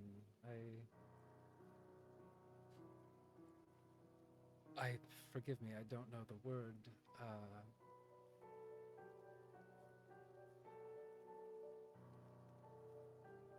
That seems quite,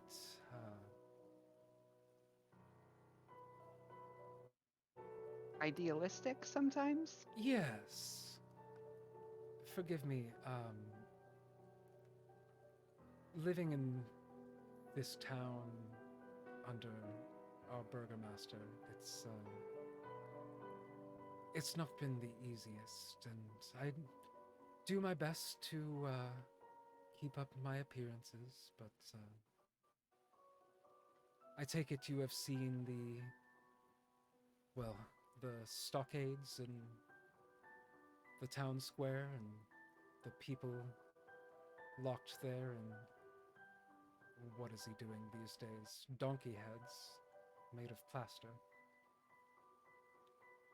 Many of these individuals commit crimes no more offensive than mourning the loss of a loved one. I myself, and she kind of looks back over into the parlor where you're also sitting, and kind of through a mirror on the back wall and back to above the hearth. She glances again at the portrait. It's like, I've not found it in myself to be able to leave the estate since the passing of my late husband. But word still reaches me about the state of things in this town, and I find myself disheartened by them. Why is what did you call it? Grievous sadness? Why Malicious is that a crime? unhappiness. Hmm. Vargas is a peculiar man. He's a nut.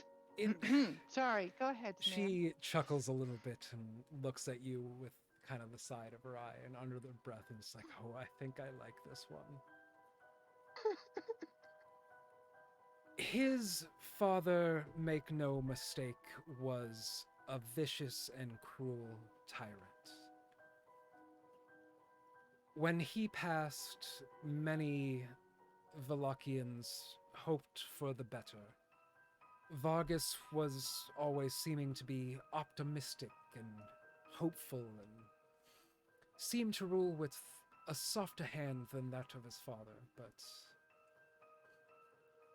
time has come to show that his smile is a facade and his soft-handedness is just a backhandedness. And petty and fragile man willing to lock people up for the slightest provocation, any word against him. The man is, well, he's unhinged, he's out of control. And I'm afraid, she looks again back into the parlor. There's several other portraits, smaller, hanging in the room. I'm afraid for what I could do for my family. For it's them that have to persist, not I.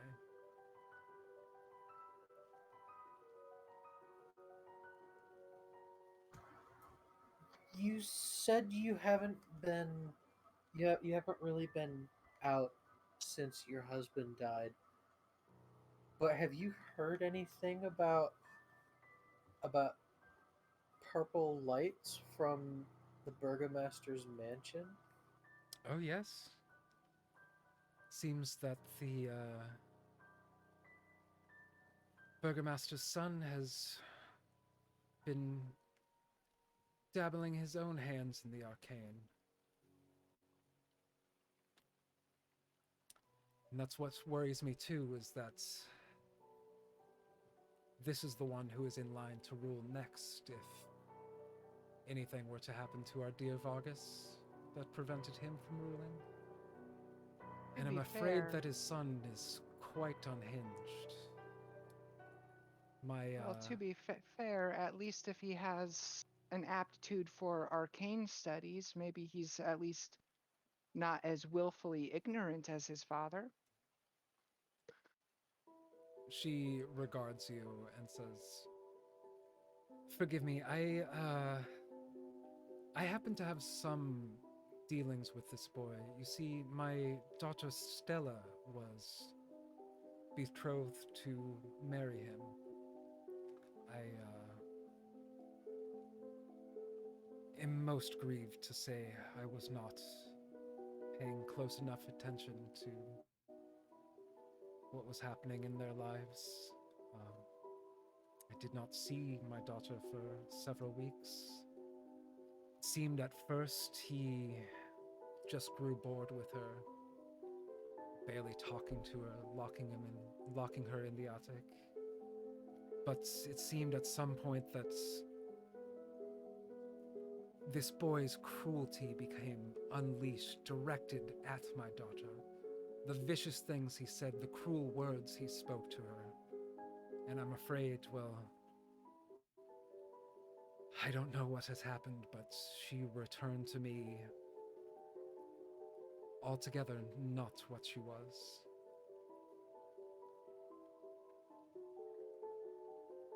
And this is the man that will rule once our Vargas is no longer in charge. It does not seem like it will be an upward trend from there, is all I seem to think about that. Just a question out of curiosity. If he were to tragically pass suddenly, and then his dad were to grow old and die of old age, who would take his place then? She gives you a very stern look, a very, very sharp look.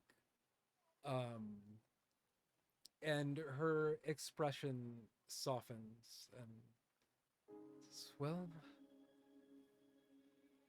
I do not fancy myself a ruler or leader. I have my small, humble book club, and, well, many of the citizens seem to appreciate my humble contributions, but my family has been prominent and very involved in the politics of Vallaki since, well, the days of its very foundings. And she looks back to the portraits, and I at least have had the deep, deep gratitude to see my two sons grow into very good and very kind and capable young men. And she looks again to the portraits in the parlor. My daughter, such as she is now, she always was quite the ray of sunshine in my life. Forgive me. But Have we it is seen time her for a new sons? family. Yes, you have. You don't know them by name. Where'd we see them? Out of character, you saw him in the Blue Water Inn, but again, you didn't know that's who Okay, you were they're looking at, so. yeah, but like they're on the wall, so the connection could be made. Make a perception check.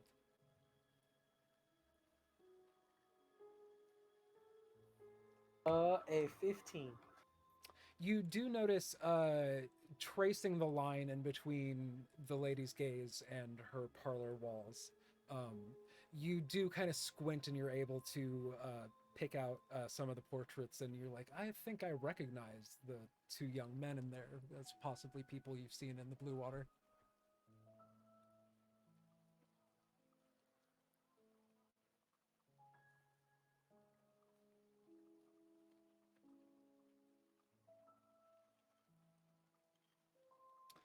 I'm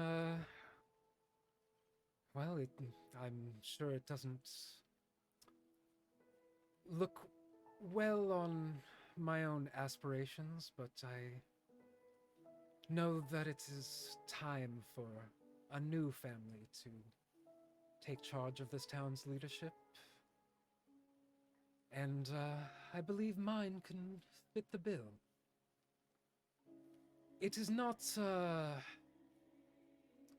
forgive me, it is not necessarily the burgomaster and his progeny that stand in the way. However, I do have influence enough, and there is plenty, though it is hidden by nature of being strictly forbidden, there's plenty of malcontents amongst the Wallachian citizens. It is just Noticed. his right-hand man, as it were, this Isaac Strasny. He's well, he's kind of a very dangerous, brutish sort, and he has the entire Wallachian militia and most of the town's guards under his quite impressive thumb. And with him in the way, I'm afraid I couldn't do anything to help enact these changes that I'd like to see in the town.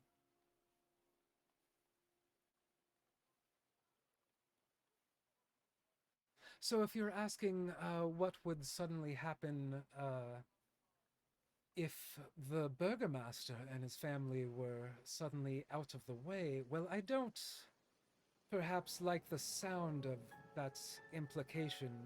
Why, Lady Petrovia, his wife, is, well, I cannot say particularly close. I have not left my estate, and she is not part of my book club. But I do count her very dearly. But no, it is not necessarily just him that stands in the way. It is his right-hand man, as it were, Isaac Strasny, that remains the problem.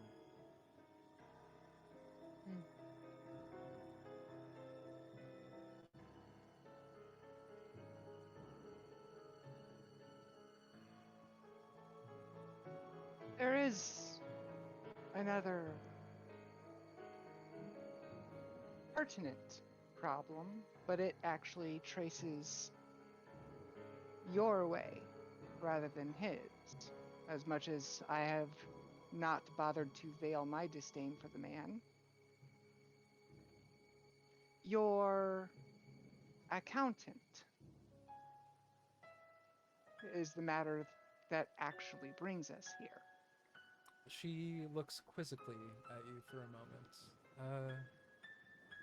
Are you referring to Mr. von Holtz? Yes. I'm intrigued. Why would he bring you here?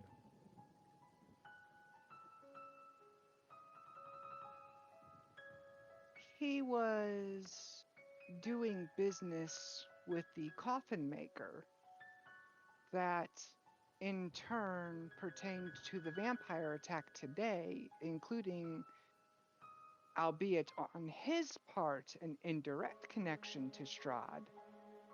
Nevertheless, a connection.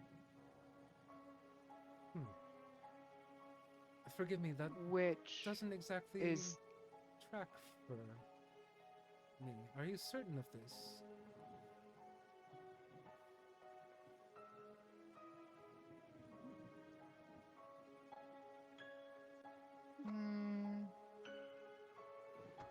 I am. as certain as we can be at this point. It's definitely something that,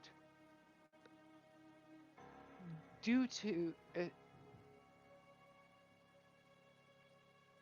our unwilling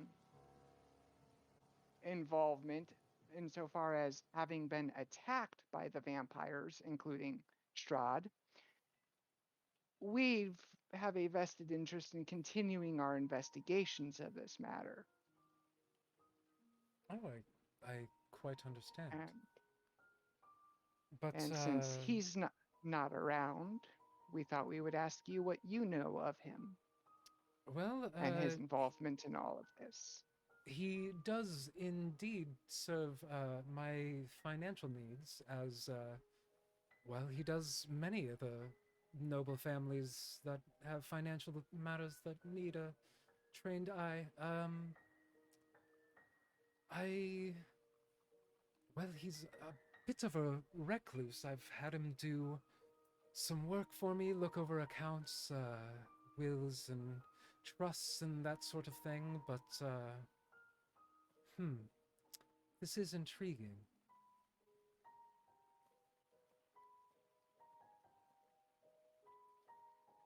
Simply so I don't have to dance around the question, do you know if he has a history of likewise doing such efforts for Strahd and otherwise running errands for him? Well, Since I do say this man, serves the accountant's needs of many a noble family. I do know he lives in Barovia. He has an estate near the church there. But, service of Strahd, you say? I know Strahd He has lives- his own personal accountant that lives at that castle, so I don't see He why. lives in the village of Barovia? As well, I have not visited, but as I'm aware, yes. I look to Irina, is this man a native of your village? Irina has a mouth full of food and kind of like looks startled to be included in the conversation again, and it's like, oh, you know, I don't know it, not that I know of, but okay. Curious, sir, and curious, sir.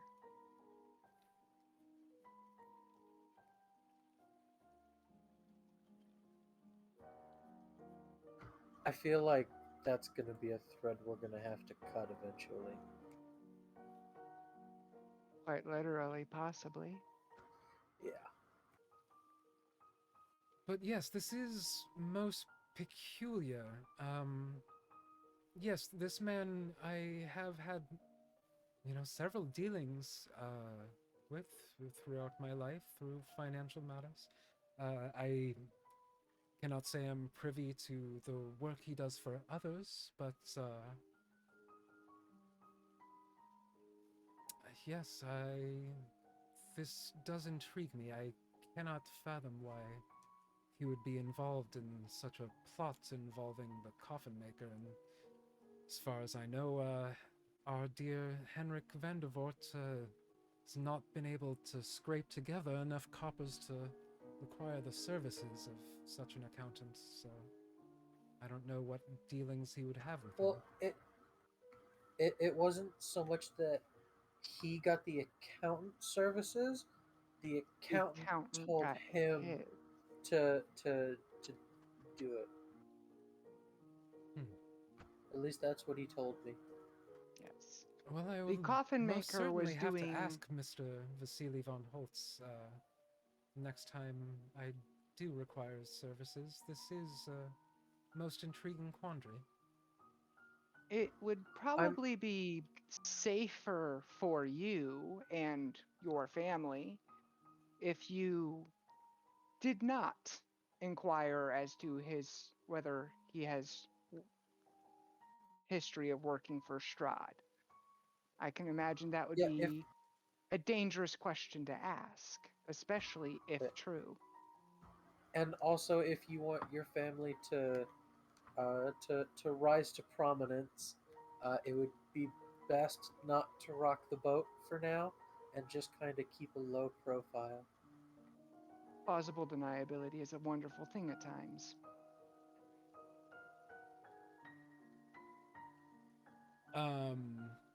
I'm a little bit doing the pee-pee dance, and I'm gonna have to go before we have a natural break. Give me like literally less than 90 seconds. I'll be back in a sec. Yep. Okay.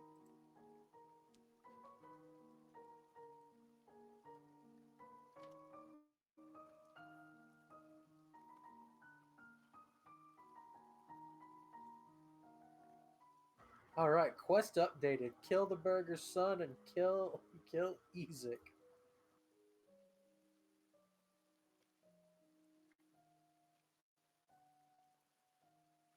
And then just kind It of honestly just feels like at this point in time, we're probably going to burn down like half the town. only like- if we actually start fires. Well, maybe not literally burn down half the town, but There's figuratively cut there's our swath. Like, the population will drop by about a quarter. oh, it's a little late for that. Yeah, the Fair? choice between being dehydrated, excusing myself like basically in the middle of a game every single game, or like peeing in a bottle or something, like none of those are great options, but Gotta stay hydrated. It's good for you. Very much so. yeah, consigning myself to dehydration is probably the least good of those options, and then peeing in a bottle in front of you is probably the weirdest of those options, so I think excusing myself, while inconvenient, is probably the best choice. It's a lot less weird if you do it off camera, but Just like every once in a while you'll see my face just go. Years later, you're like, that's what they're. All I can think of is semi-jokingly saying, "Hey, I don't kink shame."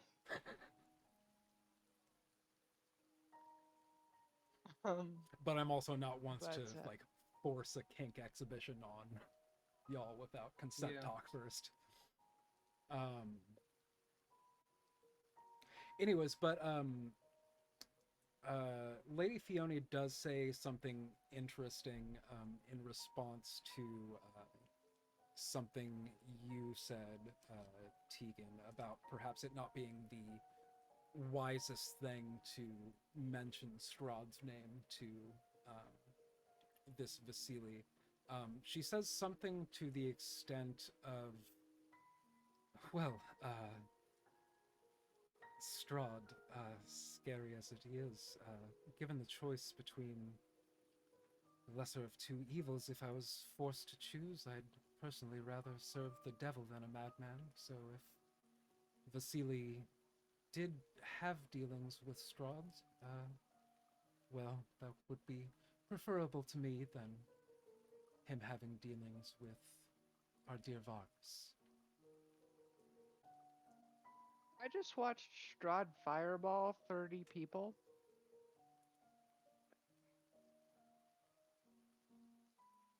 Yeah, he killed a lot of people. So, despite your personal proclivities, uh, uh, still just, you know, Like, I'm not trying to diminish what you've said about living under a torturous madman, but yeah, we just watched Strahd and his minions mass murder a lot of people. And it's not the first instance of him I wonder, being perhaps, unpleasant. what the Burgomaster may have done to provoke such an attack. Forgive me, as menacing as Strahd up in his castle can be, in my experience, he's been no more than a negligent landlord. He's not meddled in the affairs of the Loki in my generations or generation before me.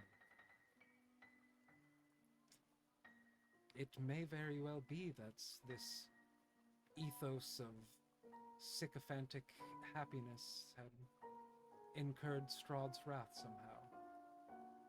Why, I know there was a village to the south of here by the name of Brez, I believe it was.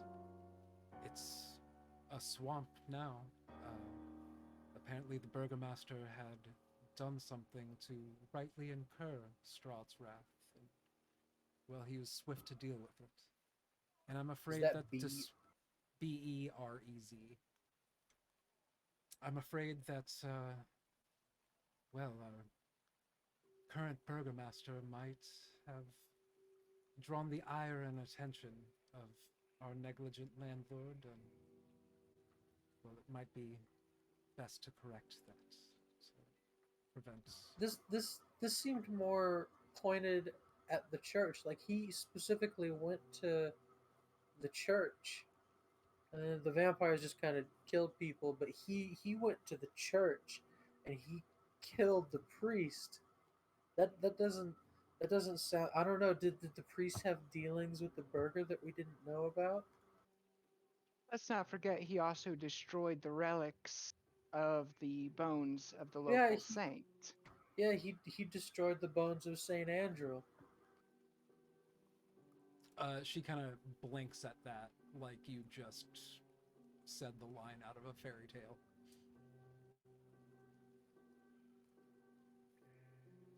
Well, I don't know what you're trying to process, like the bones of St Andral or the destruction of the bones of St Andral.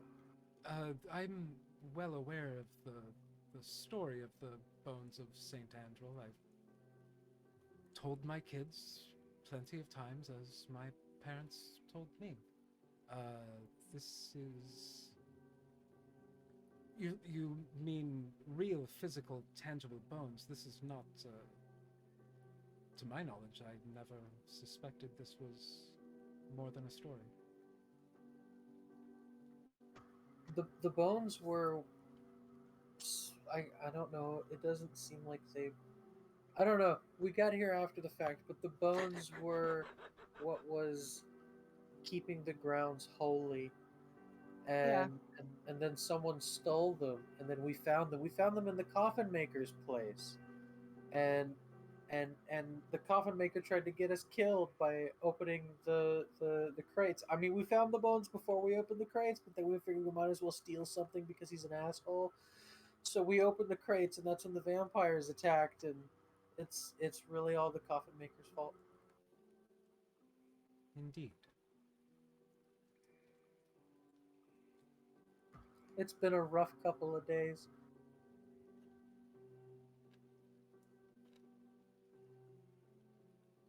Tegan just like, it's still the same day. I know it feels like forever, but that was this morning.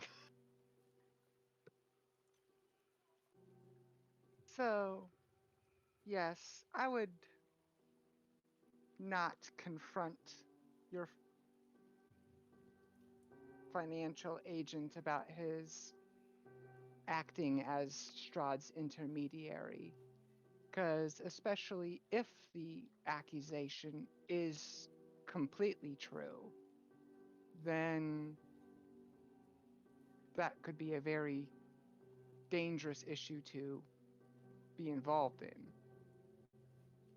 And we have seen firsthand that especially Strahd himself is definitely not above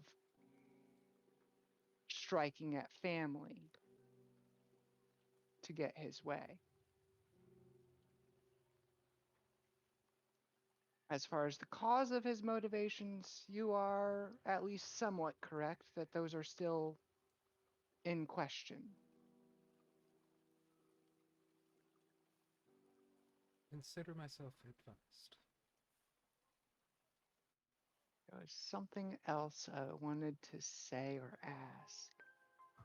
If Oh, oh, sorry, go ahead. so since that's the meat of our reason being here, I do have one other question that I've been curious about since you first started asking about where we were before Barovia, the Oh, lands. please. You've met other people from outside. A Have you small number, heard yes. have you heard of anyone getting out of this land? Well, apart from our local Vistani, no, dear, I'm afraid not. The mists, choking, blinding, confusing, suffocating. Most who go into the mists that surround our lands either don't come out again, um, or they come back choking and nearly dead. We suspect that those that go through are just simply lost to the mist. I'd say Tegan cannot completely hide her being upset, but frankly, I think Tegan's a little irate at it. She But does give you a sympathetic look.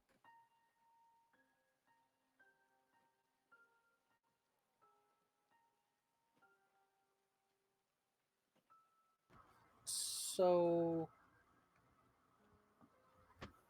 we could we could help you. Um, if you want your family to be up there instead of down here, uh, um, is there really, is there any specific kind of way you would like us to go about deposing the current burgomaster Well, like I said, my dear, and his heir? the Burgomaster and his family are not necessarily the problem to be, she chuckles a little bit, as you say, disposed of. It is, no, the Burgomaster's henchman is Extrosny that remains my main obstacle. If, well, if this Izek was to be out of this picture, I'm sure I can use my modicum of influence to see that the rest falls in line. The burger's son feels like an obstacle too? Like a That really might be an important one. obstacle of a very different nature, though. I don't know. He's doing magic and Yeah, that's what I you know mean. he could be doing like all kinds of like wicked kind of things. I mean, he most likely is. I mean, look at the consequences. Yes, my concern is what kind of magics is he doing that would have quite likely the effects on her daughter, yes.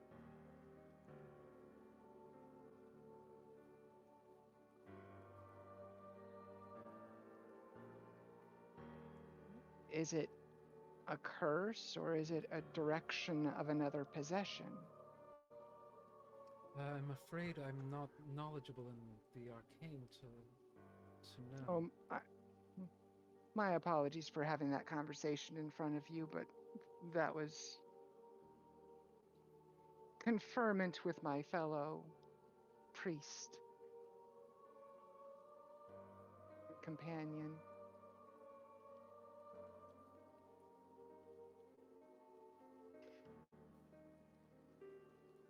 Um,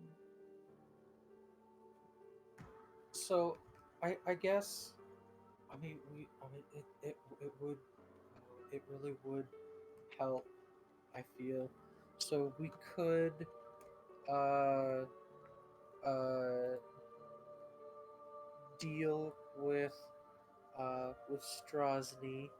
Um, where does he visit anywhere? Should we try to get to him at his home? Does he have family? Well, We're to my just trying to knowledge, the figure out. majority of the work, at least that he does for me, he does remotely. I've only met with a man in person a small number of times. I suppose you would have to seek him out to do business with him, or otherwise hope to happen to be with somebody else at the same time that he is doing business with them. Uh, what kind of business exactly does he do? He's an accountant. He handles financial matters. Strozny? Oh, I'm so sorry. I got names confused and I thought you were asking me more about Vasily von Holtz. Vasily von Holtz does not sound like Isaac Strozny, but my brain did that. I'm sorry. Back up for a second. What were you asking? Basically, like what does he do? Like, what kind of work does he do? Does he hang out anywhere? Does he have family? Like, I'm just where's like a vulnerable spot that we could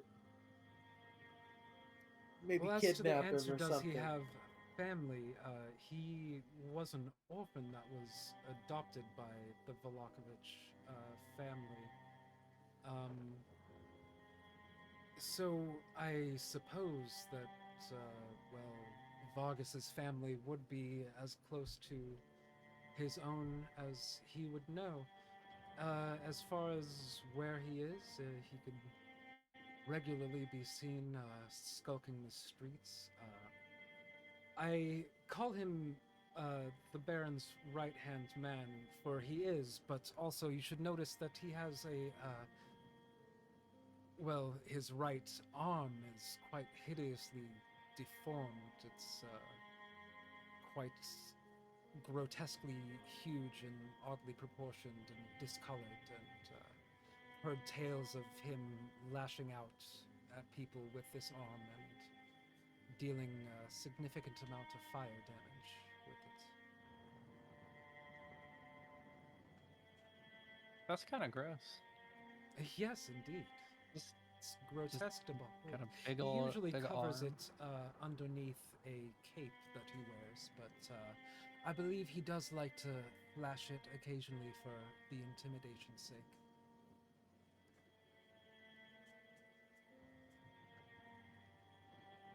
All right, so it seems like for best results, get him by surprise and try to restrain him somehow so that he can't use that arm.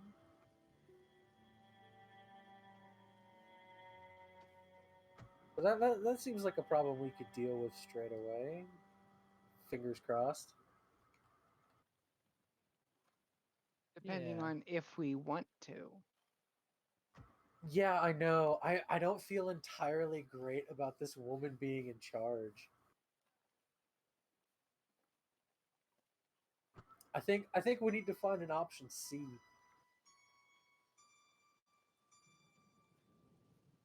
Let's give it to the couple that owns the inn.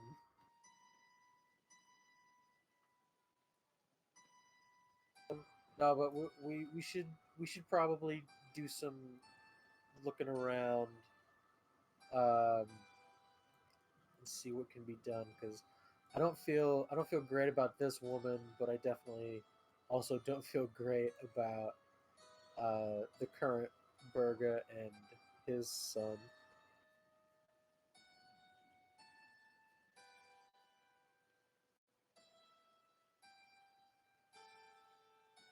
There's just like so much stuff to do. And there's the question of how much of it do we actually want to be involved with / do we want to do? Because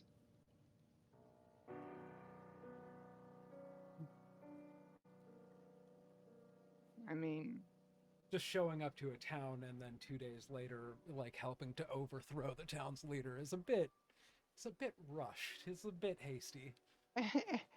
and plus, how do I put this? Since we're now talking out of character, since I'm guessing you didn't say, I don't trust this lady right in Yeah, front I'm of Oh, also no, assuming that you did absolutely not just not. say that. But but yeah, since we're now talking about out of character, Tegan is coming through the other side of the PTSD with a bit of blood in her eye to a definite extent, but I think at this point in time, there's definitely a sense of above all else GTFO. Like, as much as it would be nice to help these people on the way, it's that's a secondary goal to figuring out how to get the hell out of Barovia safely.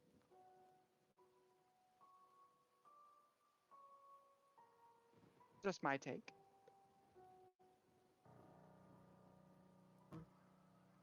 The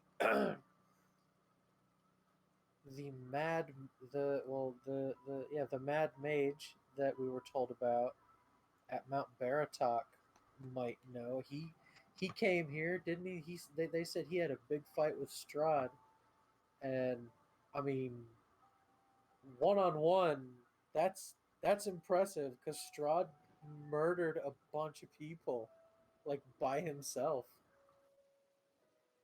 Valid. But at the same time, I'm just kind of out of character pointing out that while it would be nice to help these people if we knew for certain that certain actions would actually be helpful,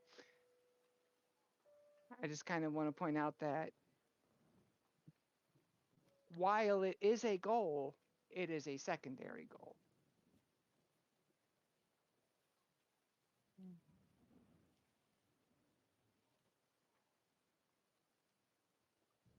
Yeah, that is true. As yeah, it's Tegan's mentality at this point is there's so much about all of this that is so far out of our weight class that it's not that she doesn't want to help, it's that she's not sure how good of an idea it is to think that we can without just adding ourselves to the casualty list. Well, we've actually kind of already done that part.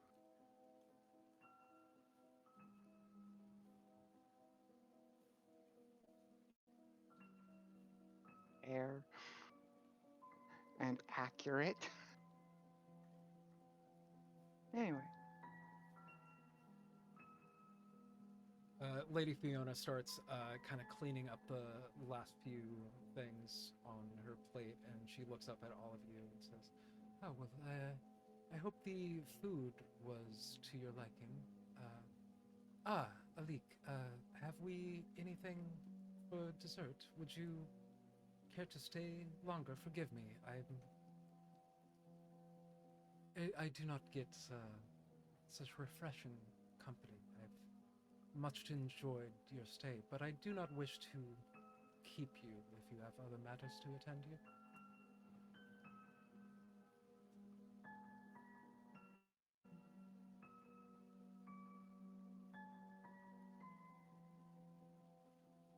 Yeah, we gotta kind of. Yeah, we got some stuff. So, thanks for the meal though. It was a meal. You are most welcome. I found our talks intriguing and perhaps a bit insightful. Uh,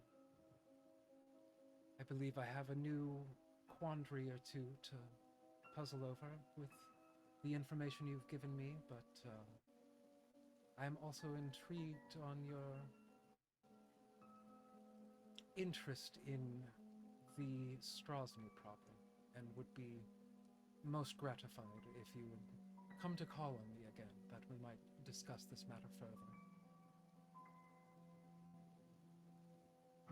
Yeah, that sounds good. We'll definitely be by again.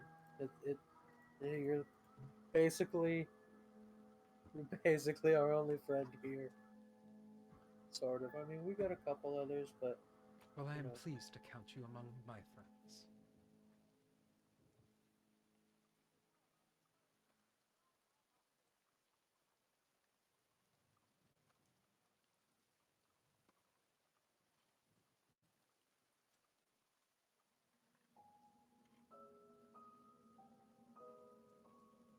Okay, well,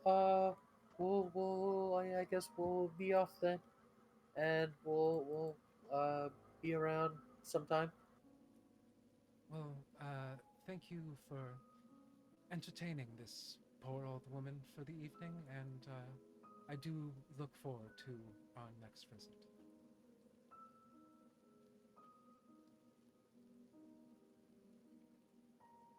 Yeah, me too. Me too. Uh, okay, well, let's go on. I gotta get back to my dog. It was most gratifying. Have a pleasant evening. Alik, if you would show them out.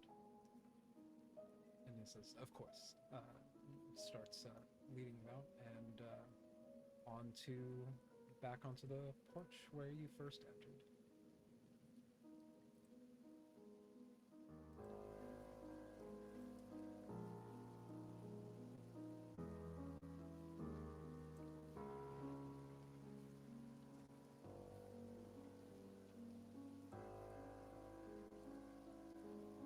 And by this hour, it's starting to get into like the 8 or 9 o'clock hour.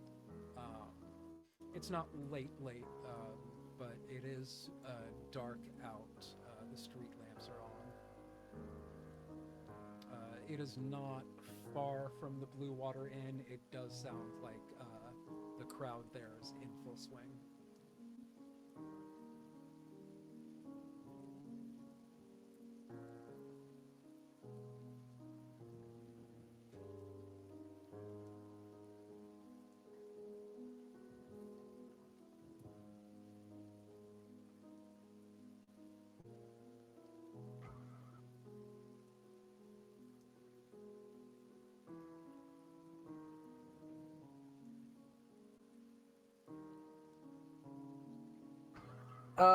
I do believe it is time to just forget about today, and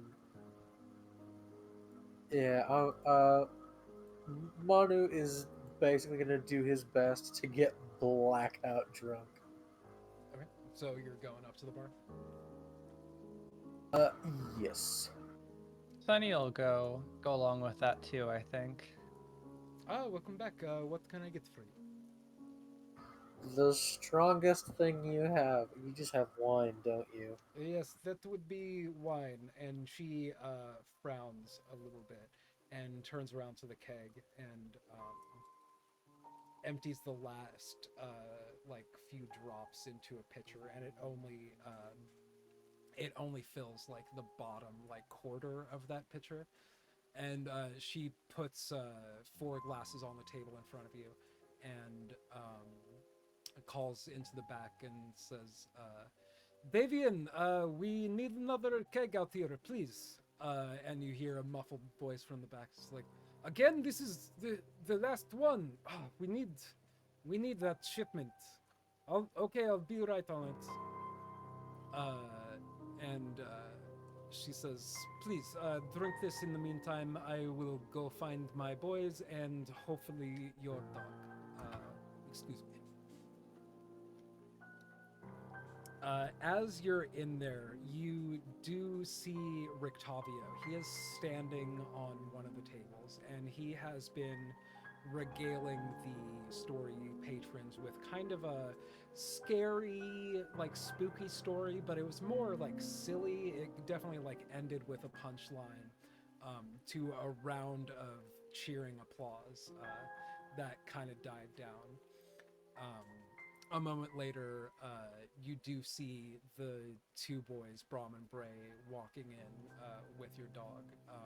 And behind them is Davian, who is dragging a giant keg back into this alcove behind a fucking work curtain. Behind this curtain, behind the alcove, takes an empty cask out and replaces it with a fresh tap and taps the tap in. I'm gonna. Yes. And go ahead. So you are reunited with your dog, and they do top off another pitcher for you. I'm gonna ask for the regular. That would be this. For me, the regular is 2 pitchers. I think. Oh, I think that's what I got the last time. okay. That will be 6 silver. All right, I hand that over. All right. 2 more pitchers coming. And I'll. Are Fiona Wachter's sons Nikolai and Carl? Correct. Yeah, we were told that at some point because I have it written down. Oh, okay. Yeah, Rictavio's over standing in the table. You can kind of see him there.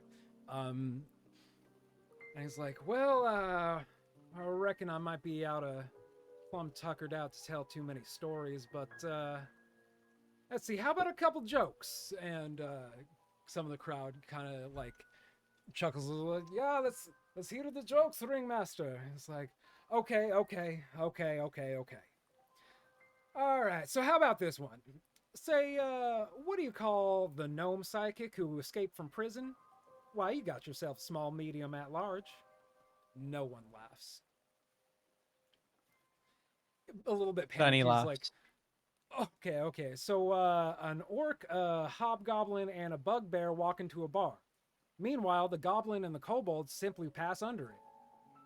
Somebody, actually one of the 2 brothers you recognize in the corner, yell out, none of us know what any of that means! And looking a little more nervous, Rictavio's like, okay, Rictavio, just keep it local, keep it topical. Well, I got me a handful of vampire jokes, but I'm afraid they kind of suck. Davian gives like kind of a booming and feeling more in her, and it's like, okay, vampires, that's the ticket. Okay, vampire jokes. So, one day a friend came to me and asked me to name who my favorite vampire was. And I am none too fond of vampires, so I had to have a good long reckon on that one to come up with an answer I felt was good. But it came to me, and I said to my friend, I know which one is my favorite vampire. It's that one on that children's television show. And then my friend had the gall to tell me, oh, that vampire don't count. And I said, I assure you he do.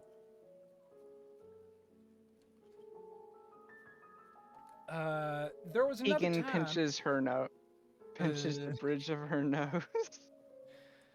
Okay, so one day there were 3 vampires standing on the bank of the River Ivlis out there, and they decided to have themselves a little old competition to see that who was best at being a vampire. The first vampire there was the youngest and most eager to prove themselves. Well, he shot off like a bat out of hell and returned to the spot where the other 2 were standing just a few minutes later with his lips and teeth all covered in blood. And he said to the other 2, y'all see that house over there? I done gone and exsanguinated that feller that lived in that house. Let's see you top that. Well, the other one says, I think I could raise the stakes. And he shot off twice as fast as the one before him. Comes back just a couple moments later and says, y'all see that 2-story family get up over there? The other 2 vampires say, oh yeah. He says, well, I went up in that piece and I exsanguinated that whole damn family. Parents and children and pets and all. The other 2 were looking mighty impressed at this. The third one, the oldest, the most experienced vampire. He says, oh, you ain't seen nothing yet. And he shoots off faster than anything you see before. And merely just 10 seconds later, he comes back. His whole face, his mouth, his nose, his covered down, dribbling off his chin and onto his neck is just covered in blood. And the other said, oh, what happened? What'd you do? And he says, you see that big ass oak tree over there by that house? And the other 2 vampires say, well, yeah. And said, fucking my ass sure as shit didn't. Davian laughs a little bit and stifles, like, looks back, just like, boys, go upstairs, play in your rooms, please. Rictavio continues with a couple more, and it's like, hell, now the killies are out. Vampires, like, they can't see their reflection. Count Strahd masturbating in front of a mirror. Bet you didn't see that coming. Now, what do you call a vampire hard-on? Well, that's just rigor mortis, baby. All right, what else we got here? You ever heard about the kinky vampire? Yeah, he liked getting tied up in garlic knots. Did y'all hear what the vampire said to the surgeon after the boob job? He said, thanks for the mammaries. And I think at that, one of the 2 Wachter brothers kind of like spits in his beard. It's like, enough, old man. No more of the vampire jokes. Come back when you have a new story. And there's kind of a rupture of applause in the audience, and Rictavio kind of gives a deep bow and says, well, I swear to y'all, not a word I said was untrue. And he winks and kind of jumps off the table and resumes his beverage.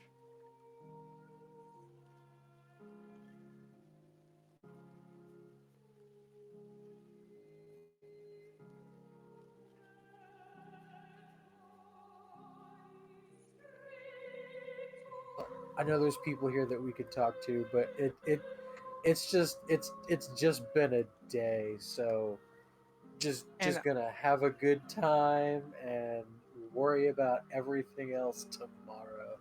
I want to talk to Rictavio a little. I guess like when he's done with his jokes, is he maybe like alone for a second? Yeah, he is sitting near Yevgeny and Soldar, the 2 wolf hunters. But they're kind of just like quietly sitting.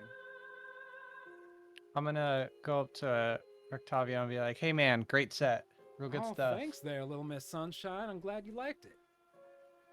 Yeah, I have a little Strahd act myself if you want to see it. Just, real fast as one performer to another. Sister. All right, well, now hold on. Can you hold this? And I hand him the Strahd marionette. Oh, well, ain't that the most darling thing? All right, now all I need you to do is hold it up in front of me, like you have it talking to me. Like this? And I say, yeah. And then now,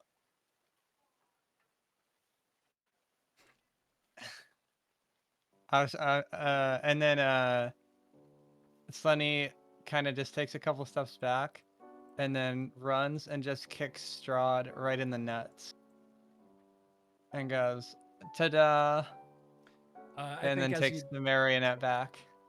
I think as you do that, it kind of like flies up over the railing to the tops of the stairs, and you do see the two little boys that were like sent upstairs were kind of like peering over and observing the rest of the adults' comedy hour, and then like after seeing you see them, they quickly run back upstairs and hide.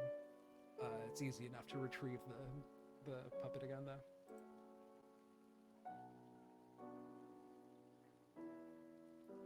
I'm gonna run up and go get the puppet then. Well, hell yeah, buddy. That's like therapy.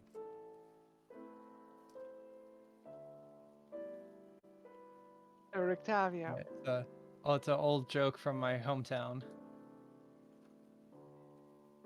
What do you call a Drider cleric?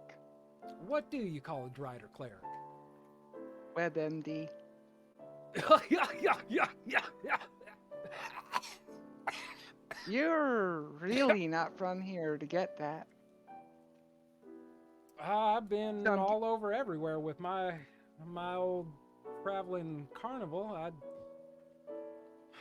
disappointed to find I'm a little stuck here at the moment. Well, that answers my next question.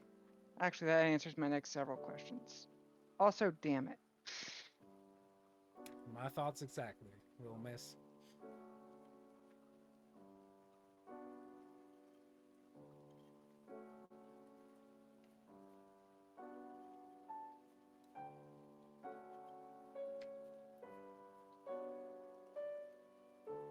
I would like to thank y'all for y'all help reasoning with that knuckleheaded Burgomeister. He really didn't want to. I don't think I see eye to eye with that man. But thanks for the help with the I persuasion. don't think a beholder can see eye to eye with him. Fair enough. Fair enough.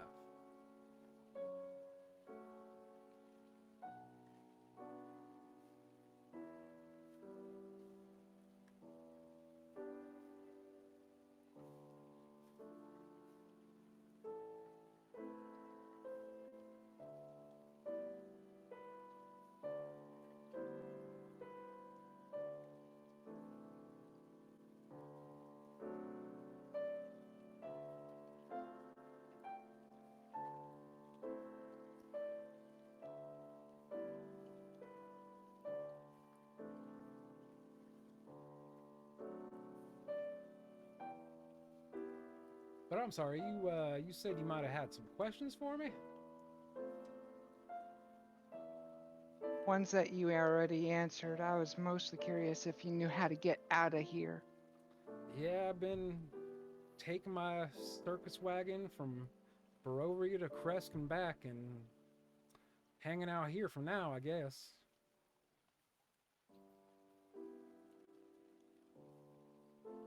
Have you heard anything about stuff like the Mad Mage that went toe to toe with Strahd or anything like any of that? I did hear about that, and in fact, I had put together a little tale about, some of the things I heard about that, but to be fair, what I had to say about it is just, poppycock and nonsense, just stuff that sounds good coming out of a ringmaster's mouth.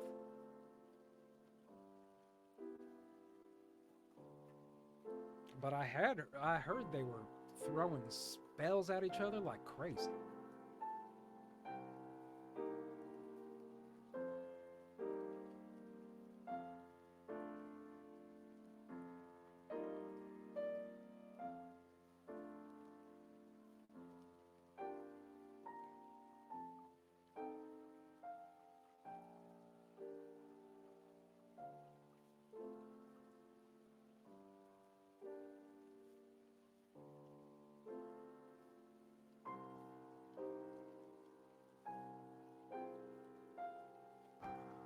did Sonny want to say anything to him, or were you just gonna show him I was uh, I your was little just showing him routine? that. I didn't have anything else planned. I just ran off to get my marionette back.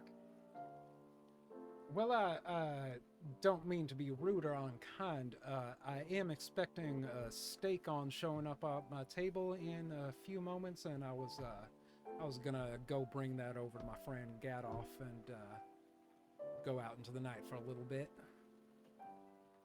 If you have any more questions, I'd be happy to oblige y'all before then. Well, what are you doing here? Like you just kind of happen by? Oh, a little of this, a little of that, anything I can to turn a few coin. I'm afraid to say about oration is the only thing I'm really good for. Uh, and Valaki seems like the only one of these three towns that has any sort of demand for such a thing. A monetizable demand, as it were. Well, so wait, so is I mean, yeah, this place is a lot livelier than Barovia was. That place was basically a ghost town. But Settle me. are you saying that Kresk is the same way? I wouldn't compare Crest to Barovia, but it's got its quaint and its charm, but there's not a whole lot of people there. It's a smaller village than Barovia, and you see the people on the streets when you're there, but there's not a whole lot of people to see. And it's got that big abbey. I've never been much known for no religious talk or nothing. I don't like. It feels oppressive being under all that religion looking down on you. It's not so bad. Um, would uh, do you know if the like the grounds in the church here they were supposed to be blessed? Are the grounds blessed in Kresk at the abbey? Oh, I can't say I reckon one way or the other. Okay, I thought you might have heard something, or someone might have just commented kind of offhand. Well, I mean, if you seem really capable, so but I mean, if you do need any kind of help, you can let us know. We have a very large plate, and it just keeps getting larger. Oh well, fuck yeah, buddy. I liked fighting alongside y'all earlier today. Yeah, I'd be happy to have y'all as an ally again anytime I find myself in trouble. All right, that's good. Uh, do you, would you happen to know about any kind of goings on in town that maybe kind of need looking into by people who could look into it? Well, there's that there festival coming up in a couple 3 days. I'm supposed to be having a puppet show during that. Um, Other than that, no, I can't say really that I know much needs help. I wish I could point you in the right direction, but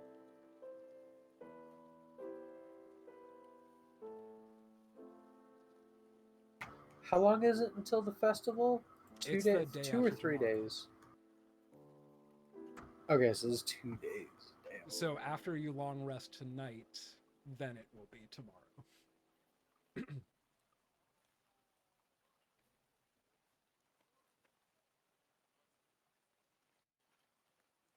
So basically, 2 long rests from now. Yeah, man. There's so much stuff to do in Valaki. Oh my god, it's insane.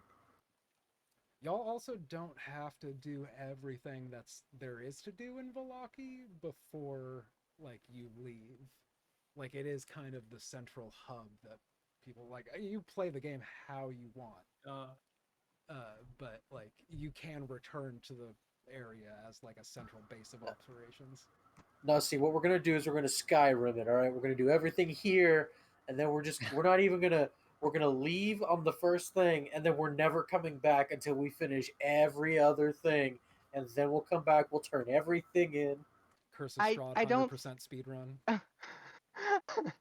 I don't think the comparison can be accurate because you spend all the time in Skyrim doing some subquest or another, and in the grand scheme of things, it changes nothing. You can completely choose one side of the Civil War, and it changes absolutely nothing, like 2 minutes that way.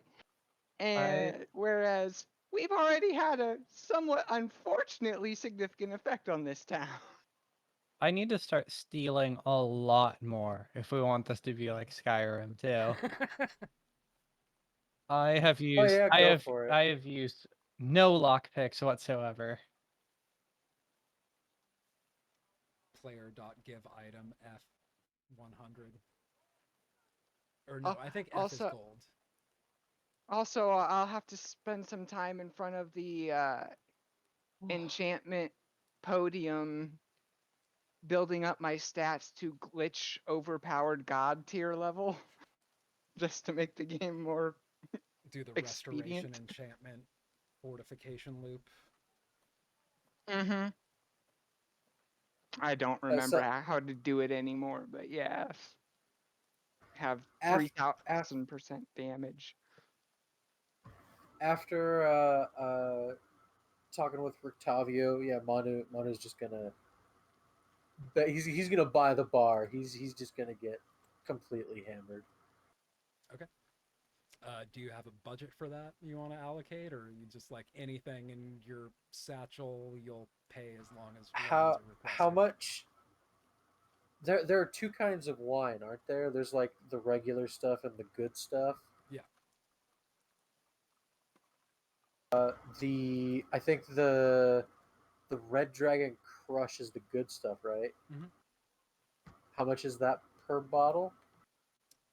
They do not have bottle service. It's 3 copper per glass or 3 silver per pitcher.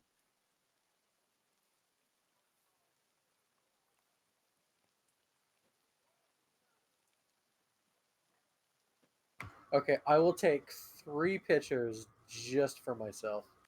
Okay. It's 9 silver. Yep. Oh yeah. I've been drinking, I think, this whole time.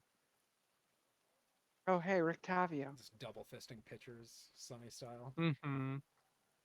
Did you Yes. hear about the Did you hear about the warrior who said he would swear revenge for the death of his brother? What that warrior do? Well, his friend the elf said that he would have my bow. His friend the dwarf said, and my axe. His friend the necromancer said, and your brother.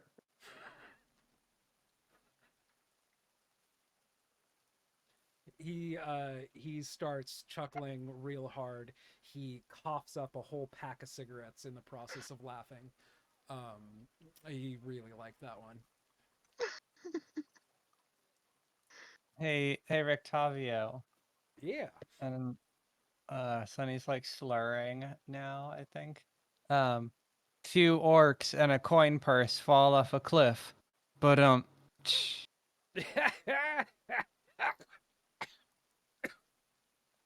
right, I think that's about my cue. It looks like my plate of steak is coming, and I'm gonna go off and see my pal Gaddof and a monkey.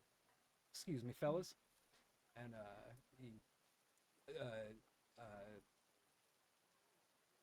Danica delivers kind of a plate to him, and he takes his leave and starts walking out of the bar.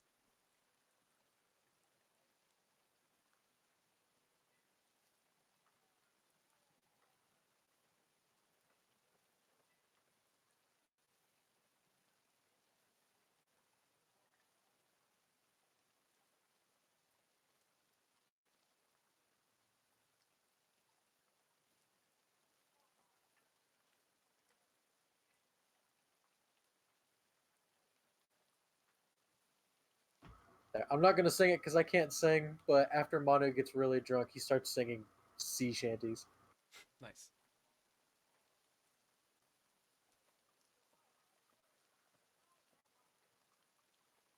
I think Tegan will wait the until you've drunker of the gotten two.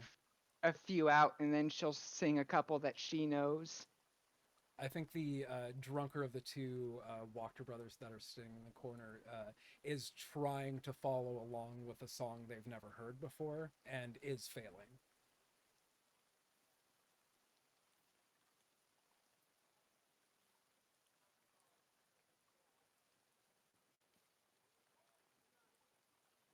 And I kind of stumble over there with my pitcher in hand, and I'm like, no, you just gotta you just repeat what I say basically. So it's like really easy to follow along. Except back home we would be drinking gin instead of wine. I gotta drink a whole lot more. I'm probably gonna throw up. Tegan's like, rum.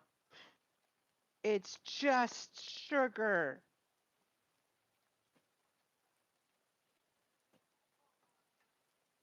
Feels like you got But hit these in the people teeth with a only have sugar brick. wine. Hmm? It feels like you got hit with in the teeth with a sugar brick the next morning, drinking a bottle of rum. Never had a hangover from rum, only from whiskey. I feel like when I drank a lot of rum was when I was like too young to get hangovers. I never managed to have a hangover from drinking clear, only colored, Haven't drank in enough cheap general. enough vodka. Oh, I did. Of course, to be fair, a lot of the time when I was still an alcoholic, I would wake up still drunk, so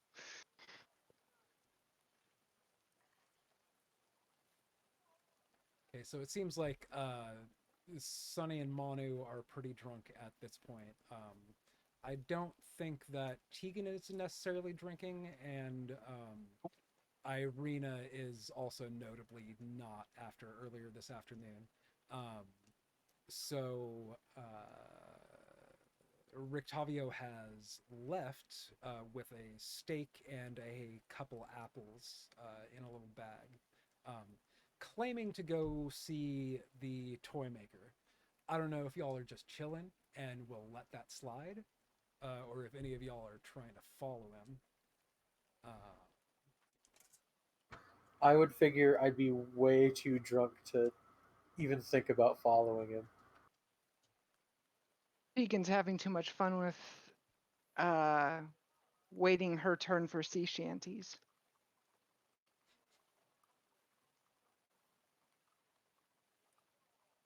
at some point, you and Manu just start doing dueling sea shanties. I mean, he linked one and I linked another, so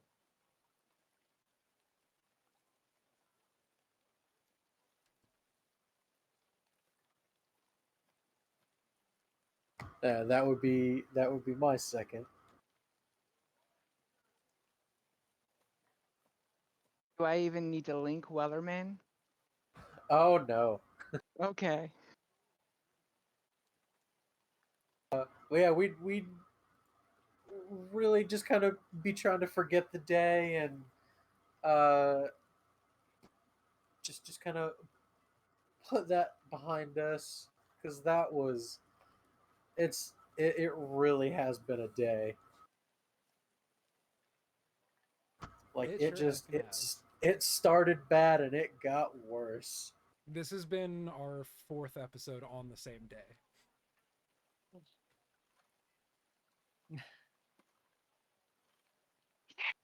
Sounds about right. But yeah, Manu wouldn't even go up to the room. He would just like pass out down in the dining area, just kind of sleeping inside of his shell, upside down. Sunny will do the same, just leaning against Manu's shell.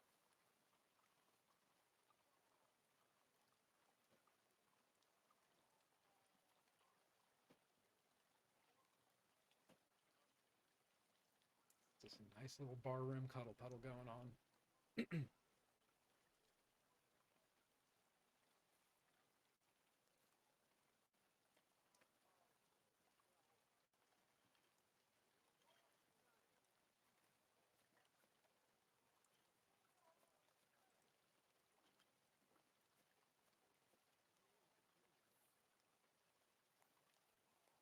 Well, was there any action or roleplay y'all were trying to get in before a long rest or anything else? Not that I can think of, not for Manu.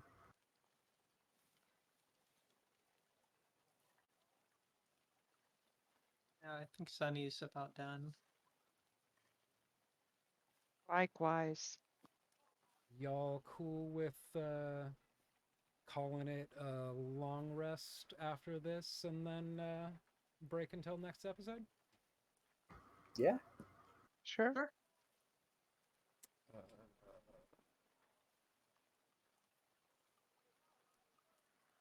here's an achievement, y'all.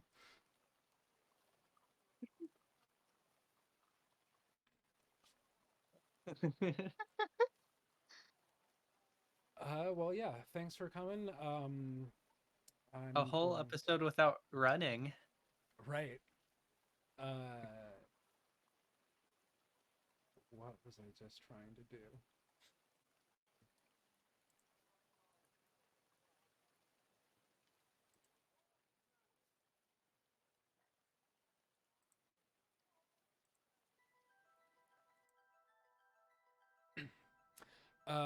But yeah, thanks for playing, y'all. I'll see y'all next time.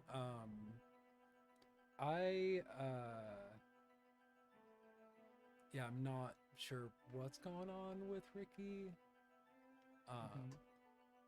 I definitely want to give him the benefit of the doubt and hold space, like at least maybe until next month, in case just like shit is coming up and he hasn't been able to be here. But I haven't heard from him in over a month. I don't know if I just overwhelmed him with too many messages and freaked him out and made him want to go away, or if he's just like lost interest in the game. So yeah, And I don't know. correct me if I'm mistaken, but also last time wasn't part of the problem involve like moving and having inconsistent internet access because of that? Yeah, he said he was Something like that? moving, and he wasn't going to have internet until the next following Tuesday. Um, but yeah, that was 1 month ago. I waited like 2.5 weeks to message him, like, "Hey, you're going to be able to be at the next one," and I think I sent him like another message yesterday, and I haven't heard back. So I hope everything's going okay with him. Yeah. But yeah, at this point, I'm not sure if I should just assume he's not coming back, if I should start working on rebalancing combat encounters for 3 players, or if I try to find a 4th player to kind of fill a slot. I'm not entirely sure what's best. I don't know if y'all have a preference, or yeah. I hope Ricky's okay. I don't know if he's coming back. Or sorry, leaving. Dude, don't worry. I call everybody by their character names. Earlier when I was about to refer to you as Manu, I actually had to hover over your camera so that it would show up the parenthetical remark of "What's your name?" Yeah, that happens to me a lot too. I feel like there should be one of those like choose your gender memes. It's like I am a woman checkbox, or like I am a man checkbox, or like the checkbox is like I am a wide collection of NPCs.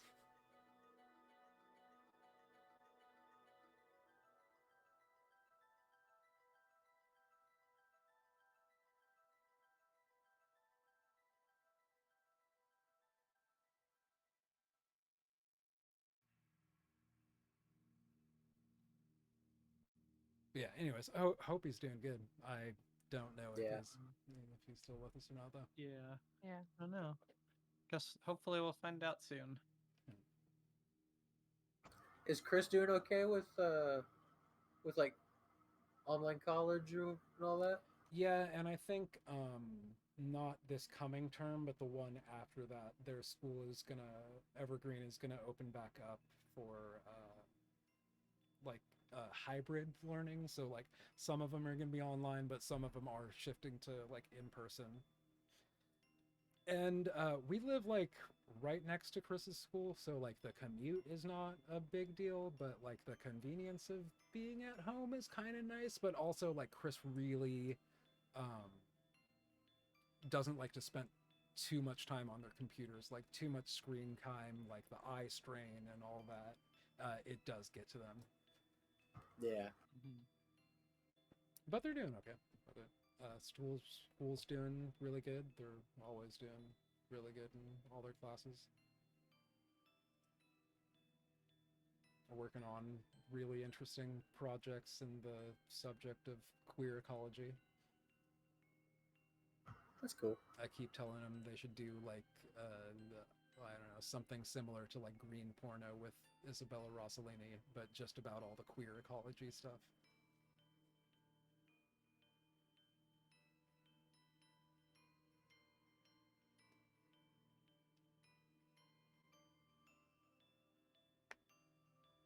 But yeah, at this point, I'm not entirely sure what I should like heavily prep for the next game. I don't know where y'all are going, but I do have like most of Valaki in the back of my head prepped anyways.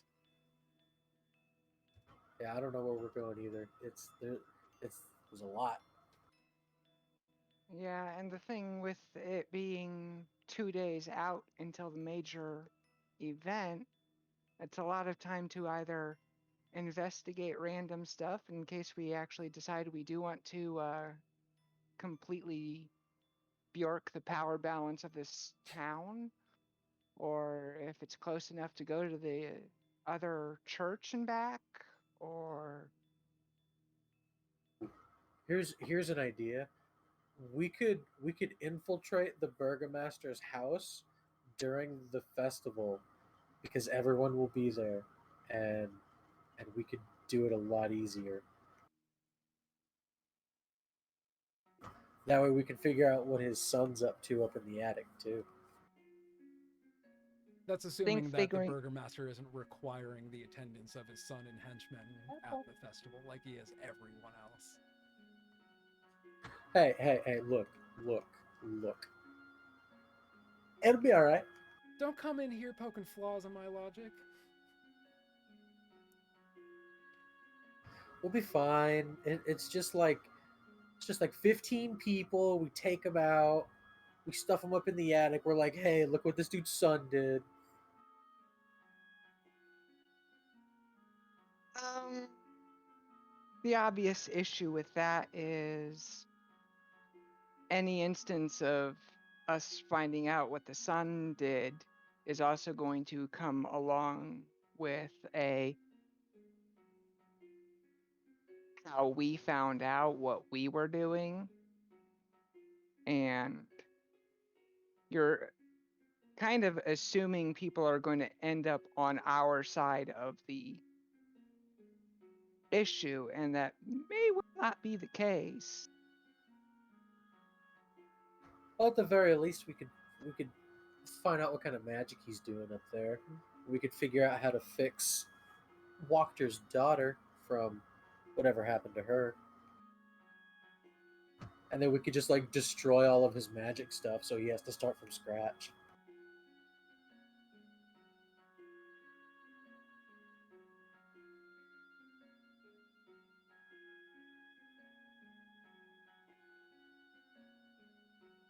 Typo, reduced to a smoldering pile of ass.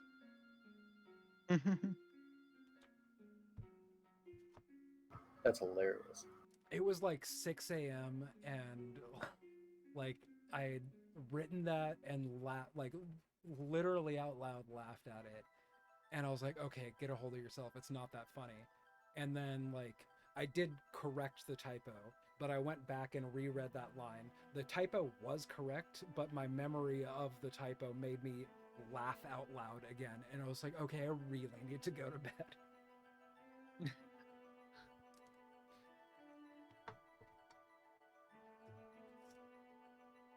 Laughing at the word ass like I'm in 4th grade.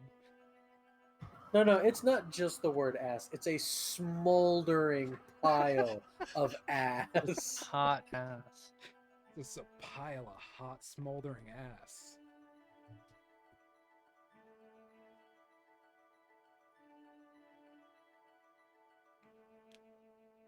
All right, I'm gonna head out. So I'll see you Same. guys later.